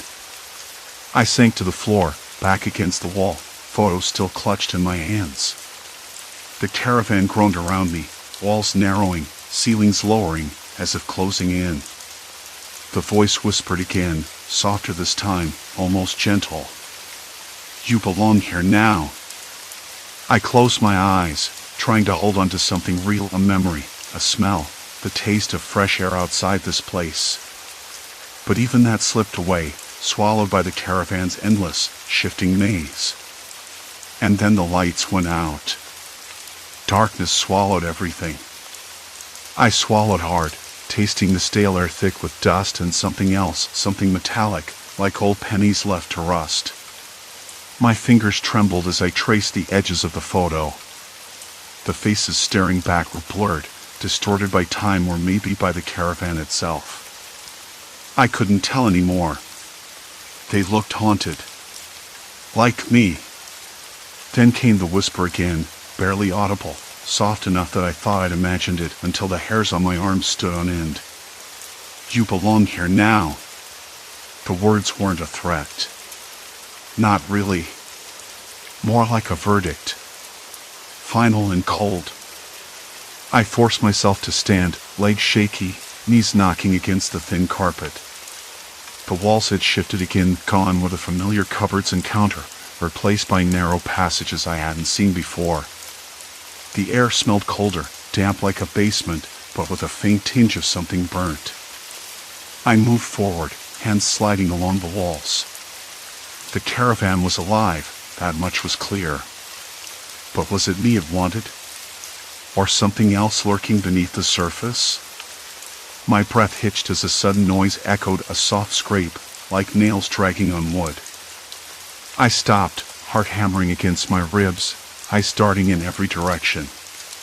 The tiny space offered no hiding places. I was exposed. "Hello?" My voice cracked, swallowed by the tight corridors. Nothing. Just the scraping again, now closer, more deliberate.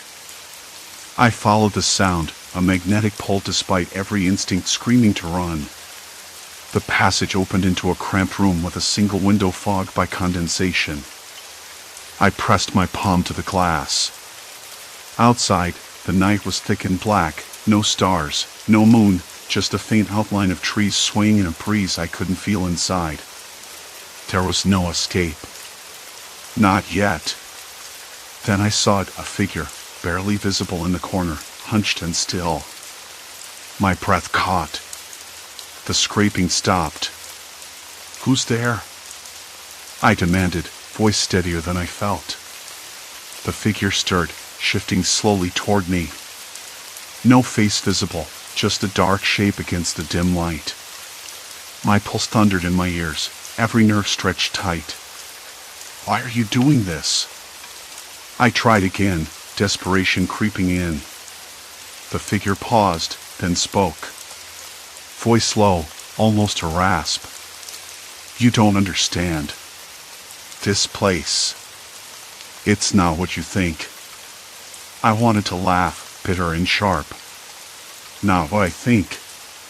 It's a trap. A prison." The figure's head tilted, considering. "It's a memory.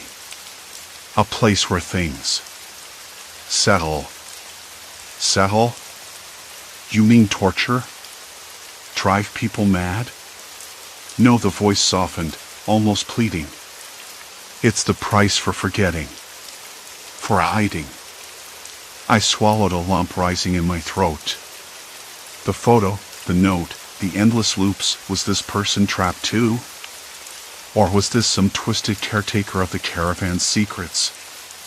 "I'm not staying," I said, backing away, hands raised in surrender. A soft chuckle, dry and humorless. "You already are."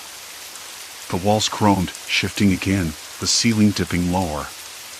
Panic surged. I scrambled back, fingers clawing at a loose panel. Behind it, a small space, maybe a cupboard or crawl space. I slipped inside just as the corridor narrowed, the walls pressing in like the jaws of a trap. Darkness embraced me, colder now, the smell of damp earth and something faintly floral like crushed lavender. My heart hammered against the thin wood, breath shallow. Outside, I heard footsteps. Slow. Purposeful. The scrape returned, closer now, circling the caravan's interior like a predator.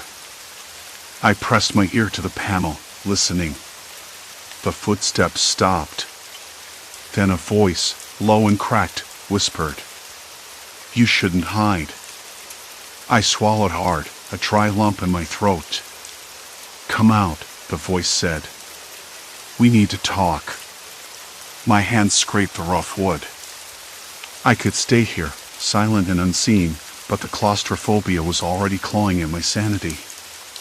I needed answers. I needed to understand who or what was keeping me here. With a shaky breath, I pulled the panel open and stepped out. The figure was closer now, face partially lit by a flickering overhead bulb. The skin was pale, almost translucent, stretched tight over sharp cheekbones. Eyes dark and hollow, but not empty. "Why me?" I demanded, voice barely more than a rasp. The man, or whatever he was, shrugged. "You bought this place. Made it yours. That changes everything." "Changes what?" He stepped forward, every move deliberate, measured. The caravan remembers. It reacts to its owner. To their fears, their regrets. It traps what it needs. I shivered. "So it's using me?" "No," he said, eyes locking on mine. "You're using it. Trying to escape yourself." I blinked, confusion washing over me. "What do you mean?" He smiled, sad and tired. "You don't want to leave because you're running from something. From a memory you can't face." I shook my head, fighting the urge to deny. But the truth was like a shadow I couldn't outrun. The photo, the note, the endless loops, they weren't just tricks of the caravan. They were mirrors. "Who are you?" I whispered. He hesitated. "Someone who's been here too long. Someone who knows what happens when you try to fight the place." The walls groaned louder, the air thickening with tension. I felt the weight of every second, every breath. This wasn't just about escape anymore. It was about survival. Of mind, of self. I swallowed past the lump again. "What happens if I don't leave?" He looked away, voice dropping. "You lose yourself. Piece by piece. The caravan takes what it needs until there's nothing left." Cold dread pulled in my stomach. I'd felt it creeping in already, the fading edges of my memories, the blurring line between what was real and what wasn't. "Then what do I do?" I asked, voice trembling. He met my eyes again, steady. "You remember everything, even the parts you want to forget." A long silence settled between us, broken only by the distant creak of shifting walls. I nodded slowly, the first flicker of resolve igniting inside me. The road ahead was dark, uncertain. But if I wanted to survive, to reclaim myself, I had to face the shadows lurking within this place. The man reached out, offering a hand. "We start together." I hesitated, then took it. The caravan groaned once more, all stretching and folding like living skin. The path ahead was unclear, but for the first time, I wasn't alone. And that made all the difference. Then, a sudden crash echoed from the other side of the caravan, sharp and close. The man's grip tightened. We both froze.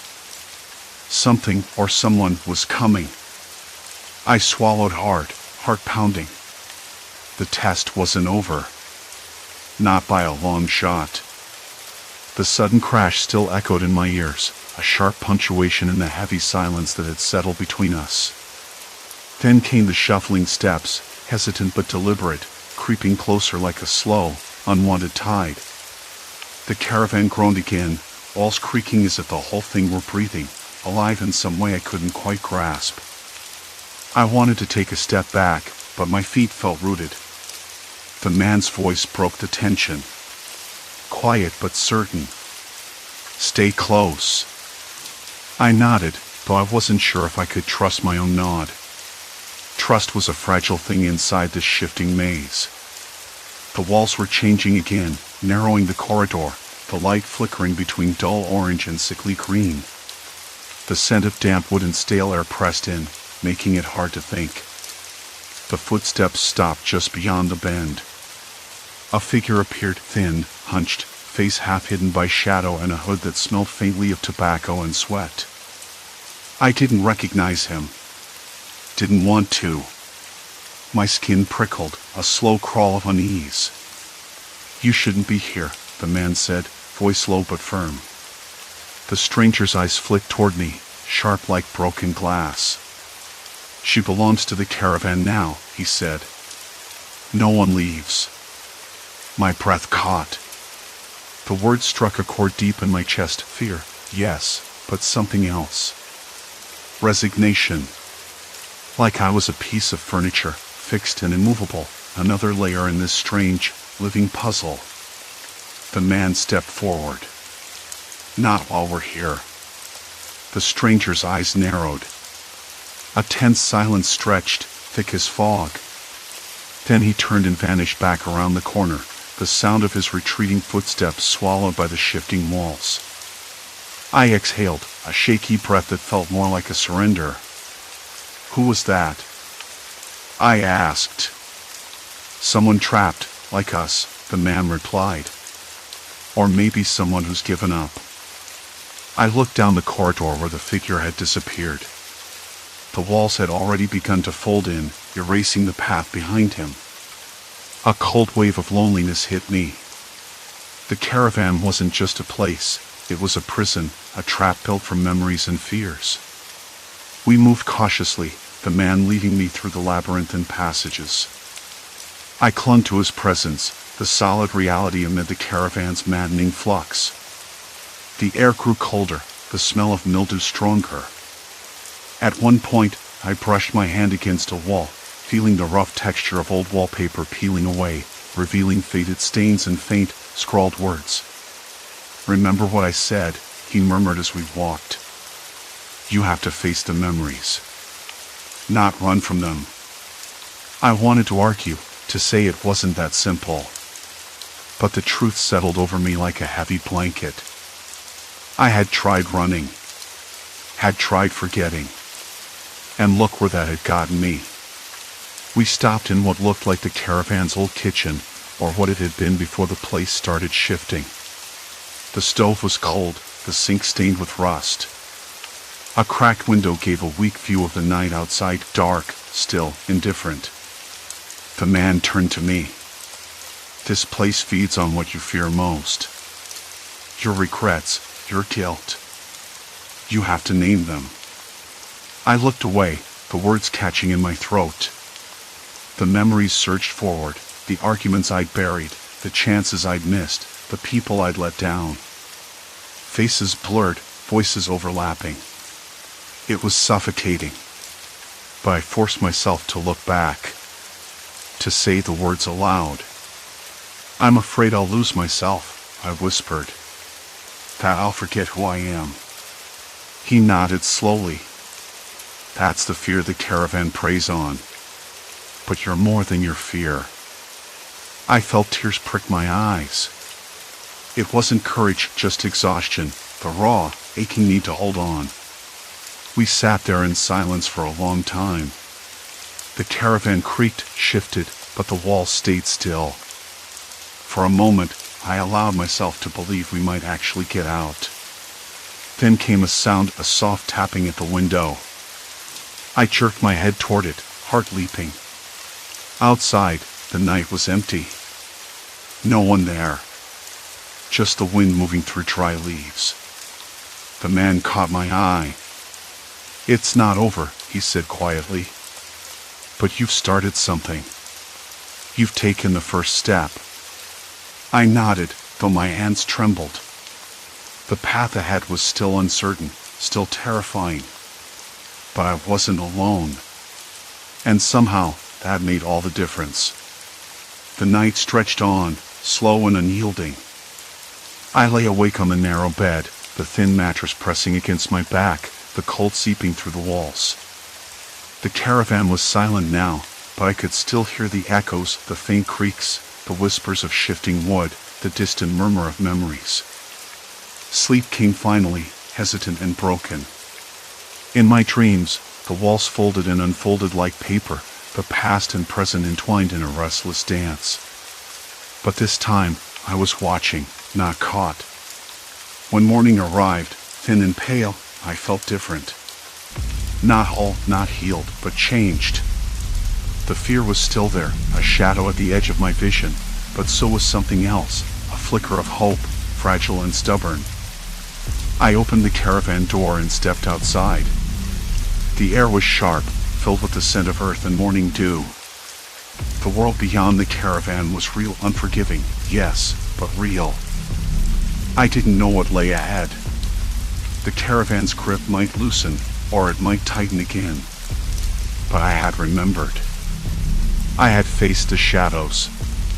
And that was enough, for now. The man joined me on the step, hands in his pockets, eyes scanning the horizon. "Where to now?" I asked. He shrugged. "Anywhere but here." We walked away from the caravan together, leaving behind the shifting walls and the echoes of a past that almost swallowed me whole. The road was uncertain. The future unknown. But for the first time in a long while, I felt the steady beat of my own footsteps beneath me. I was still here, still moving forward. And that made all the difference. Story 6, Displaced Awakening, Trapped Between Realities. I woke up in a stranger's bed. The last thing I remembered was falling asleep in my own bed, my phone still buzzing with unread messages. I rubbed my eyes and sat up, the mattress creaking beneath me. Everything felt slightly off, like a dream slipping away fast. The air was stale, and I could taste the faint bitterness of dust. I ran my fingers over the rough plaster of the wall next to the bed. It was uneven, cracked in places. I swung my legs over the side and stood up, bare feet cold against the thin carpet. The room was small, cluttered with furniture that looked decades old. A wooden dresser stood in one corner, its surface cluttered with faded photographs and a cracked ceramic vase. The photos were black and white, yellowed at the edges, showing faces I didn't know, smiling, serious, sometimes staring directly into the camera with an intensity that made me uncomfortable. Why did this feel familiar? I swallowed hard. My throat was dry, and the quiet made me more aware of every creak and groan in the house. Somewhere outside, a dog barked once, sharp and sudden, then silence. The faint buzz of traffic drifted in through a cracked window. I stepped over to it and peered out. The street was lined with old brick houses, the kind you see in parts of the city that haven't changed in 50 years. A few cars were parked along the curb, but no one was moving. The sky was a color I don't know how to describe, grayish blue, with the promise of rain. I wanted to shake off the feeling, but a cold knot tightened in my stomach. This wasn't the first time I'd woken up somewhere unfamiliar. It had happened before, a few times over the past month. Always alone. Always disoriented. At first, I thought it was just my sleepwalking getting worse, maybe stress from work, or too many late nights. I have a history of restless sleep, but this was different. There was a pattern, though I couldn't fully make it out yet. The bathroom door creaked when I opened it. The tiles were cracked, and the mirror had a faint film of grime. I leaned in close, looking at my reflection. My eyes looked tired, the skin around them pale. I noticed a small bruise on my wrist, a faint indentation as if I'd been held down or caught on something. I didn't remember getting it. My pulse quickened. I stepped back and leaned against the sink, the porcelain cold under my hands. I tried to remember how I got here, but my mind was a jumble of fragments. No flashing memories, no clues. Just a nagging certainty that this wasn't random. My phone was missing. I checked the pockets of my jeans and the jacket I always leave draped over my chair at home. Nothing. That was when the quiet pressed in on me harder. The silence felt deliberate, as if the house itself was waiting, watching. I went back into the bedroom and noticed a folded piece of paper on the nightstand. I picked it up with trembling hands. The handwriting was neat, but unfamiliar. You're not lost. Just misplaced. Remember. I blinked. What did that mean? Some kind of sick joke? My fingers traced the letters, but the words blurred. I stuck the note in my pocket, my mind racing. I wanted to call someone, anyone, but without my phone, I was cut off. The old house felt too quiet, almost too still, like it was breathing in sync with me. I decided to explore. Maybe I could find a neighbor or something. I slipped on my shoes, the soles worn thin, and crept down the narrow hallway. The floorboards moaned underfoot. Doors lined the corridor, some were closed, others slightly ajar. The smell changed as I walked, damp wood, something metallic, and faintly, the scent of something floral, like jasmine. In the living room, I found a television set, an old boxy thing with a thick layer of dust. A calendar hung crooked on the wall, stuck on September 1983. I frowned. That couldn't be right. The furniture was from that era too, shabby, with faded upholstery and a faint musty smell. The air felt heavy, like the room hadn't been aired out in years. I heard a noise then, a soft shuffle from the kitchen. My breath caught. I wasn't alone. I froze, listening. The sound stopped as soon as it started. Maybe just the house settling. or a rat. I told myself not to be ridiculous, but my hands trembled anyway. I backed toward the front door, hoping to get outside. It was locked. Stuck. I tugged at the handle, then checked the windows. They were all closed tight. I pressed my face against the glass and looked out again. Nobody on the street. No sign of life. The neighborhood was silent, as if the world had paused. I wanted to scream, but the sound that seemed to vibrate in my bones stuck in my throat. My chest tightened. How had I ended up here? What did the note mean? And why did this house feel like a trap? I sat down on the sagging couch, the fabric rough against my skin. I closed my eyes and tried to steady my breathing. I told myself I just needed to stay calm, think clearly.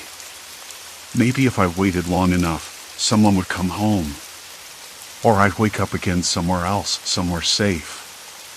But deep down, a cold voice whispered that this time was different. This time, I wasn't just sleepwalking. I was somewhere I wasn't supposed to be.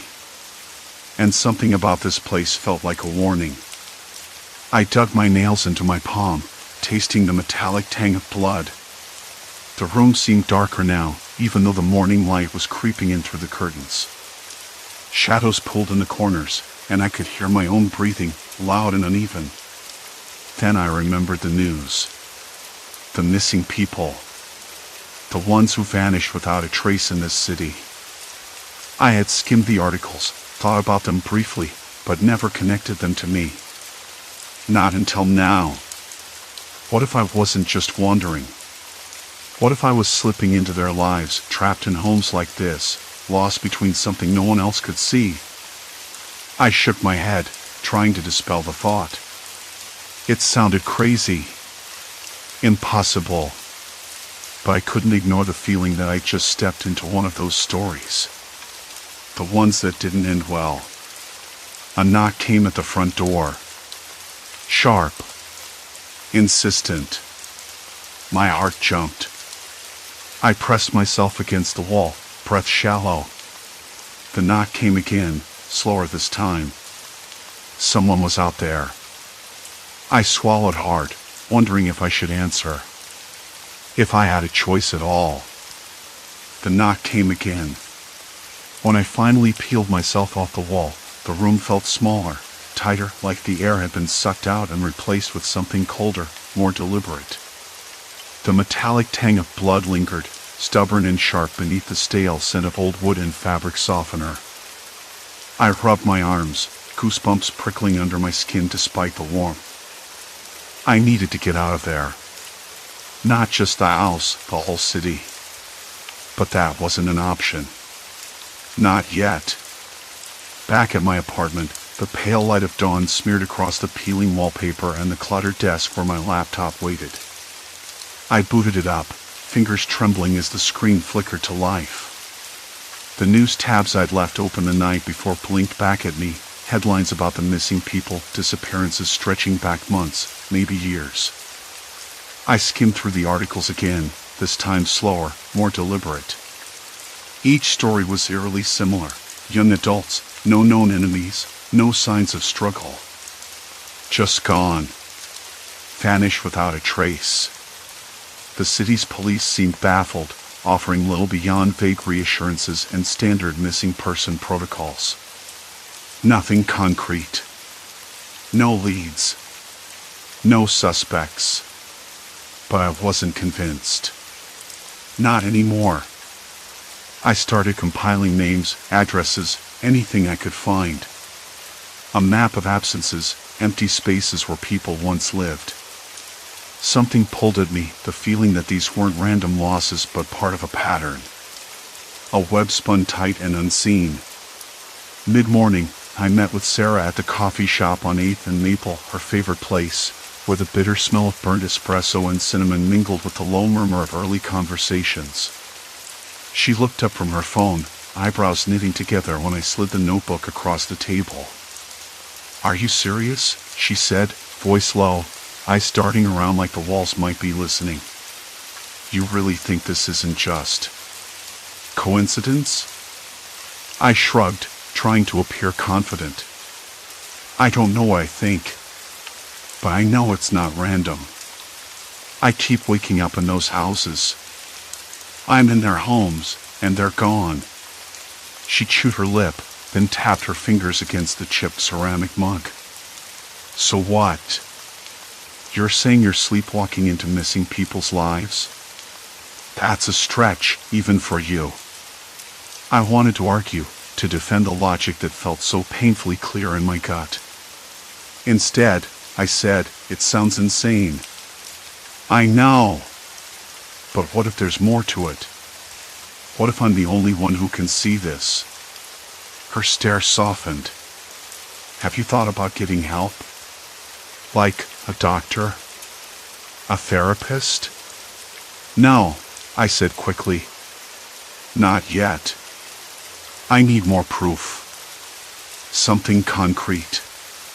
Sarah sighed, the sound barely masking the worry in her eyes. Okay. But don't disappear on me, all right? You need people around you. I nodded, though the knot in my stomach tightened. I wasn't sure I could trust anyone. Not with this. Not yet. That night, I set up a small surveillance station in my apartment. Maps, news clippings, photos of the missing pinned and taped across the walls like some kind of macabre collage. I cross-referenced addresses with my own sleepwalking episodes, trying to find a pattern in the chaos.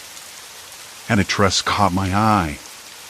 A small, faded brick townhouse on the east side, where I'd woken up 2 nights ago. The name on the mailbox matched one of the missing. Laura Jennings. A schoolteacher, early 30s, vanished 6 months ago. I grabbed my coat and keys, the cold weight in my pocket a strange comfort. Outside, the air was sharp with the scent of rain and wet pavement. Clouds rolled low, swallowing the city's skyline in gray. The townhouse stood silent, windows dark except for a faint glow upstairs. I circled the block, heart hammering, ears straining for any sign of life. The door was unlocked. I pushed it open, the hinges creaking like a warning. Inside, the house smelled of old paper, dust, and something else. Something sour and faintly sweet. I followed the narrow hallway, the floorboards groaning beneath my feet. Upstairs, the faint light came from under a door. I hesitated, hand on the knob. A low creak echoed from behind me. I spun around, breath catching, but the hallway was empty. Silence pressed in again. Opening the door revealed a small room, cluttered with children's drawings pinned to the walls, a worn-out desk, and a single chair facing the window. The light flickered from a dying bulb overhead, casting jittery shadows that danced along the cracked plaster. I stepped inside, drawn to a photograph on the desk. It was Laura, smiling, arms wrapped around a little boy. The name Eli scrawled on the back in childish handwriting. Suddenly, the front door slammed shut downstairs, rattling the panes. My pulse spiked, muscles tensing as I strained to listen. Footsteps, soft but deliberate, echoed up the stairs. I wasn't alone. I backed toward the door, fingers trembling. The footsteps stopped, replaced by silence so deep it pressed against my eardrums. Then a voice, low and calm, slipped through the gloom. "You're not supposed to be here." I froze. The words were quiet but sharp, slicing through the stillness like an item. "Who's there?" My voice came out stronger than I expected. No answer. Just the faint scent of peppermint and something metallic on the air. The bulb flickered again, the shadows twisting into something almost human. I swallowed hard, the taste of fear bitter and dry. I'm just trying to understand, to find answers. A pause. Then another voice, closer this time, almost whispering in my ear. "Some doors should stay closed." I slammed the door shut, stumbling backward into the hallway. The house seemed to close in around me, walls pulsing with the weight of unspoken secrets. Outside, the rain began to fall in heavy sheets, drumming against the roof like a warning. I ran. Back in my apartment, soaked and shaking, I typed furiously into my laptop. The name Eli kept circling in my mind, a thread tangled deep in the story I was unraveling. Who was he? And how did Laura's disappearance connect to the others? I couldn't stop now. Not when the city was full of empty houses and empty beds. Not when I was waking up in the shadows of strangers' lives, caught between the past and a future I couldn't reach. There was something else, too. Something watching. Waiting. And I was running out of time. Outside, the storm raged on, and the city held its breath. Remembering the previous events, the rain hadn't let up by dawn. I ran my hands through my damp hair, the chill sinking into my skin.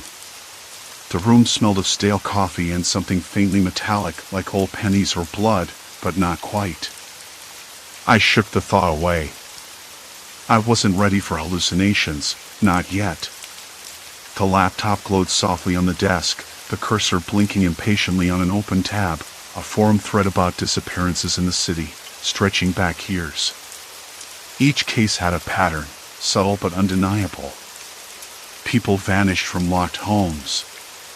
No signs of forced entry. Nothing stolen. Just gone. And then, sometimes, I'd wake up inside one of those homes, like I'd slipped into someone else's skin. I knew I was close to something. Something dangerous. The knock came sudden and sharp, 3 quick raps that echoed through the quiet apartment. My breath hitched. I wasn't expecting anyone.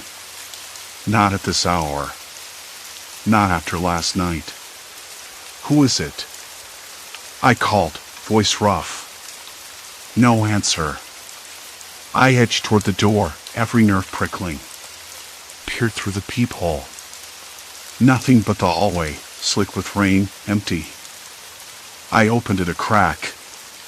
An envelope slipped inside, then a second knock, softer this time, almost apologetic. I closed the door and tore the envelope open. Inside was a single photograph, glossy and crisp. A woman I didn't recognize, standing in a sunlit kitchen, smiling too brightly. On the back, a scrawled note, "You're already part of this." No turning back. My throat tightened. The words felt like ice crawling down my spine. I shoved the photo onto the table and sat down hard, fingers trembling. What was this? How deep did I already fall without realizing? I spilled my thoughts onto the keyboard, fingers flying over the keys. I needed to find Eli. To find Laura. To understand what linked them and me. Hours later, I sat bleary-eyed in a cramped cafe, the bitter taste of black coffee grounding me. The rain had slowed, but the sky remained heavy and low.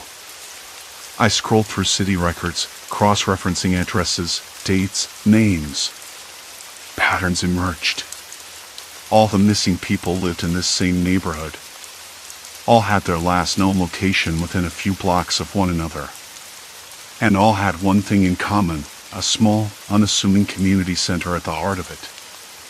I pushed my chair back and stood, the room tilting slightly.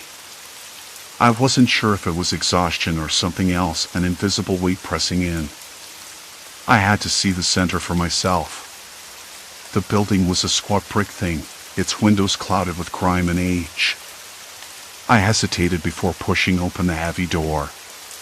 Inside, the air was stale, thick with dust and forgotten laughter. Faded flyers for classes and support groups plastered the walls, yellowed and curling at the edges. No one was around. I wandered through the rooms, the silence pressing in like a held breath. In a back office, I found a ledger, handwritten names and dates, some crossed out, some circled. I traced my finger over the entries, heart hammering.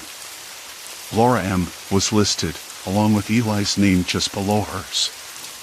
Next to each name was a series of numbers I didn't recognize, coordinates, codes, something else. A sudden noise startled me, a floorboard creaking behind the wall. I froze, listening. Footsteps, soft but deliberate, moving closer then fading away. I wasn't alone. Before panic could take hold, I slid the ledger into my bag and slipped out a side door into the alley. The rain had stopped entirely, leaving the air damp and heavy with the scent of wet concrete and moss. Back on the street, I pulled out the photo again. The woman's smile seemed different now, less welcoming, more like a challenge. I needed answers fast, and I was running out of time. That night, I didn't sleep. Instead, I sat at my window, watching the city breathe and pulse beneath the streetlights. The feeling of being watched returned, heavier than before, like the walls themselves were listening, waiting. My phone buzzed. A message from an unknown number: "You can't leave." Not anymore. I stared at the screen, the words sinking into my skin. The realization hit me then, cold and absolute. This wasn't random. None of it was. I wasn't just sleepwalking through lives, I was trapped in something much larger. Something calculated. I tried to stand, but my legs wobbled. The room spun, walls closing in with quiet menace. No more running. No more hiding. I was part of this now, whether I liked it or not. And whatever this was, it wouldn't let me go. A soft click echoed behind me. I turned slowly, heart hammering against my ribs. The door, once sealed tight, creaked open just a crack, revealing a sliver of dim light. Shadows flickered, and a figure stepped through, face obscured beneath a hood. "You understand the stakes now," the voice was low, almost gentle, but threaded with an icy edge. "Leaving isn't an option because the moment you do, everything you've uncovered, everything you might expose, disappears with you. Permanently." My mind scrambled to grasp the implications. They weren't just keeping me here, they were controlling reality itself, rewriting the paths I could take, erasing the possibilities I dared to imagine. This was a cage built with coated bricks and unseen bars, and I was its newest inmate. "I don't want to be part of this," I whispered. The figure's shadow seemed to smile. "But you already are," came the answer. "Now, the question is, what will you do with it?" The door didn't close behind the figure. "You understand the stakes now," the voice repeated, soft but sharp enough to cut through the silence. The figure didn't step forward, but I could feel their eyes on me, steady and cold beneath that hood. "Leaving isn't an option because the moment you do, everything you've uncovered, everything you might expose, disappears with you. Permanently." I swallowed hard. The words weren't a threat, they were a fact. Like gravity pulling me down, heavier than any chain. "I don't want to be part of this," I said, voice cracking, more to convince myself than them. "But you already are," came the answer. The shadow beneath the hood twisted, like a smile I couldn't see but could feel crawling along my spine. "Now, the question is, what will you do with it?" I wanted to ask what it was, what I'd uncovered, but the words stuck in my throat. What could I do? I was trapped in their story, a ghost in someone else's home, a prisoner of a nightmare that played itself out night after night. The figure took a step back, the door sliding closed with another soft click. Darkness swallowed the room again. I sat frozen, the silence pressing in so tight I could hear my own heartbeat thrumming in my ears. A minute passed. 2. I don't know how long. My mind raced, trying to find something, anything, to hold on to. This wasn't just sleepwalking anymore. It was a prison. And I was running out of walls. The next morning, when sunlight finally slipped through the grimy curtains, I woke on a threadbare couch, my clothes stiff with sweat and the lingering odor of that stale room. My phone was dead, the screen cracked from some careless toss the night before. No messages, no calls. No sign that anyone outside this place even knew where I was or cared. I forced myself to my feet, legs shaky, and stumbled toward the kitchen.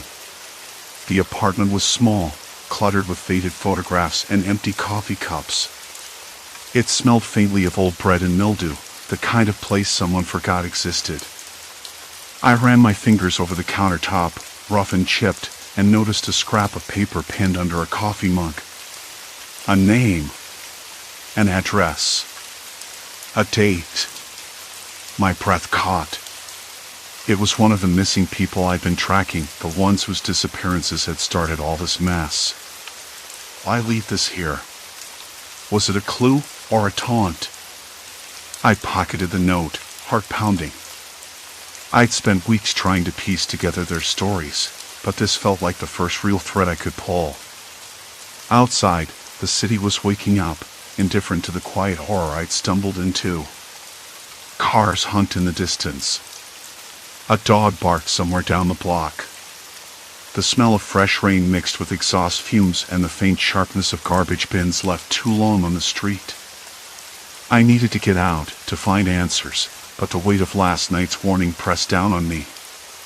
Leaving isn't an option. But I had to try. I told myself that over and over as I stepped out into the cold morning air. The street was nearly empty, the kind of early hour that made the city feel abandoned and hostile. I kept glancing over my shoulder, expecting that hooded figure to emerge from the shadows. There was no one. No sign of him. No sign of anyone watching. Yet the feeling lingered, like something invisible tightening around my throat. I followed the address on the note. It led me to a neighborhood I vaguely recognized, the kind of block where every house looked the same but none felt like home. The sun glinted off broken windows and peeling paint. The air smelled of wet earth and something faintly metallic, like rusted pipes buried beneath the ground. I stood in front of the door listed on the note, fingers curling into the chipped wood, the rough texture grounding me. I hesitated. The door was unlocked, hanging slightly ajar. Inside, the silence was suffocating. Dust motes floated in the shafts of light cutting through grimy windows. The floorboards creaked beneath my weight. I moved slowly, every sound amplified in the stillness. In the living room, a television sat on a sagging stand, frozen on a static-filled screen. The air smelled of mold and something else, something I couldn't place. Then I saw it. A small, framed photograph on the mantel, its glass cracked. The face staring back at me was familiar. It was the same person named on the note. Smiling, alive. A chill slid down my spine. I didn't want to believe what my mind was telling me, but the pieces were falling into place with a cold, relentless logic. These homes weren't random. They were scenes, frozen moments of people who'd vanished. Trapped memories. And I was the only one walking through them. I turned to leave, but the door slammed shut behind me, the sound sharp and final. I spun around, heart hammering, hands reaching out for something to steady myself. The air grew heavy, the temperature dropping like a sudden winter chill. Then a voice. Not the hooded figures this time. Softer. Closer. Why do you keep coming back? I couldn't see anyone, but the words sank into my skin. Because I have to, I whispered. Because someone has to. The room seemed to breathe around me, the silence folding into itself. I wanted to scream, to run, but my feet were rooted. This wasn't just about the missing anymore. It was about survival. And the line between past and present, real and imagined, was blurring faster than I could hold on to. Suddenly, somewhere behind the walls, I heard footsteps. Slow. Deliberate. Approaching. I pressed my back against the door, searching for an escape, but the windows were barred, the locks rusted shut. The footsteps stopped just outside the living room, lingering, waiting. A shadow crossed beneath the frosted glass. I forced myself to breathe, to think. I had to face whatever this was. There was no running anymore. The door handle turned. The door creaked open, slow and deliberate, like a breath drawn after a long silence. I blinked. My throat tightened. "Who are you?" I asked, voice hoarse and uncertain. The words felt foreign, like they belonged to someone else. She hesitated. Then, "I'm sorry. You shouldn't be here." Her voice was low but steady, no trace of anger or fear. "Just warning. They don't like visitors." A shiver ran down my spine. Who? Who doesn't? Her eyes flicked to the end of the hall, where a faint hum buzzed like an old refrigerator left running, then back to me. People who disappeared. People trapped.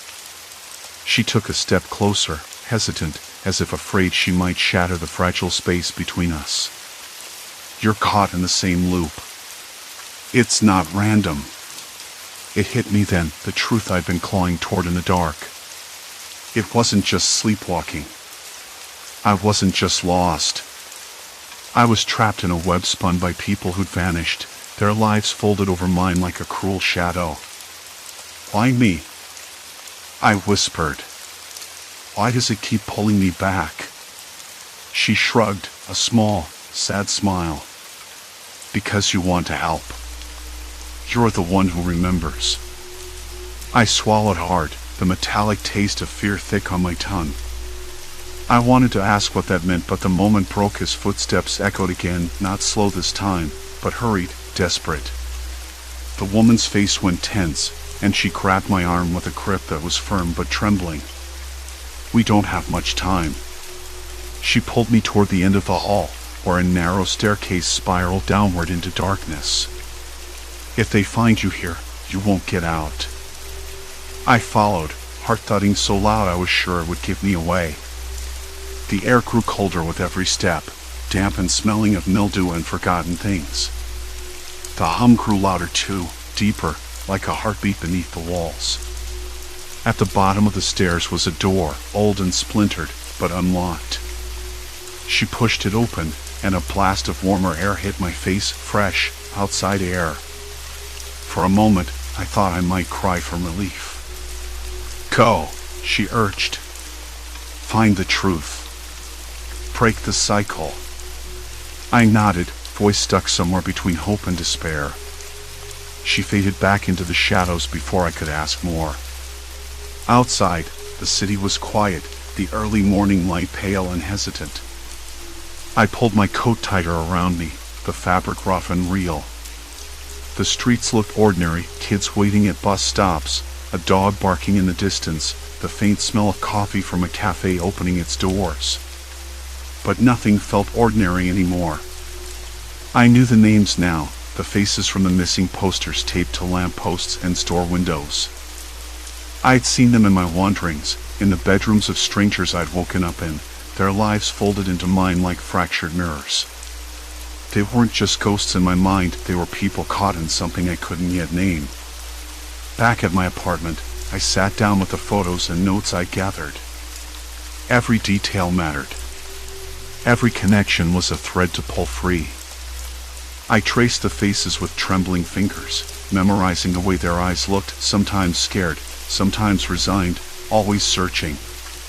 The phone rang. I jumped, then picked it up, breath catching. "Hello?" My voice was cautious. A quiet voice on the other end. "You don't know me, but I know what you're going through." I sucked in a breath. Who is this? Someone who was lost too. Someone who found a way back. The line went dead before I could respond. A chill settled over me, deeper than the night's cold. Someone else out there.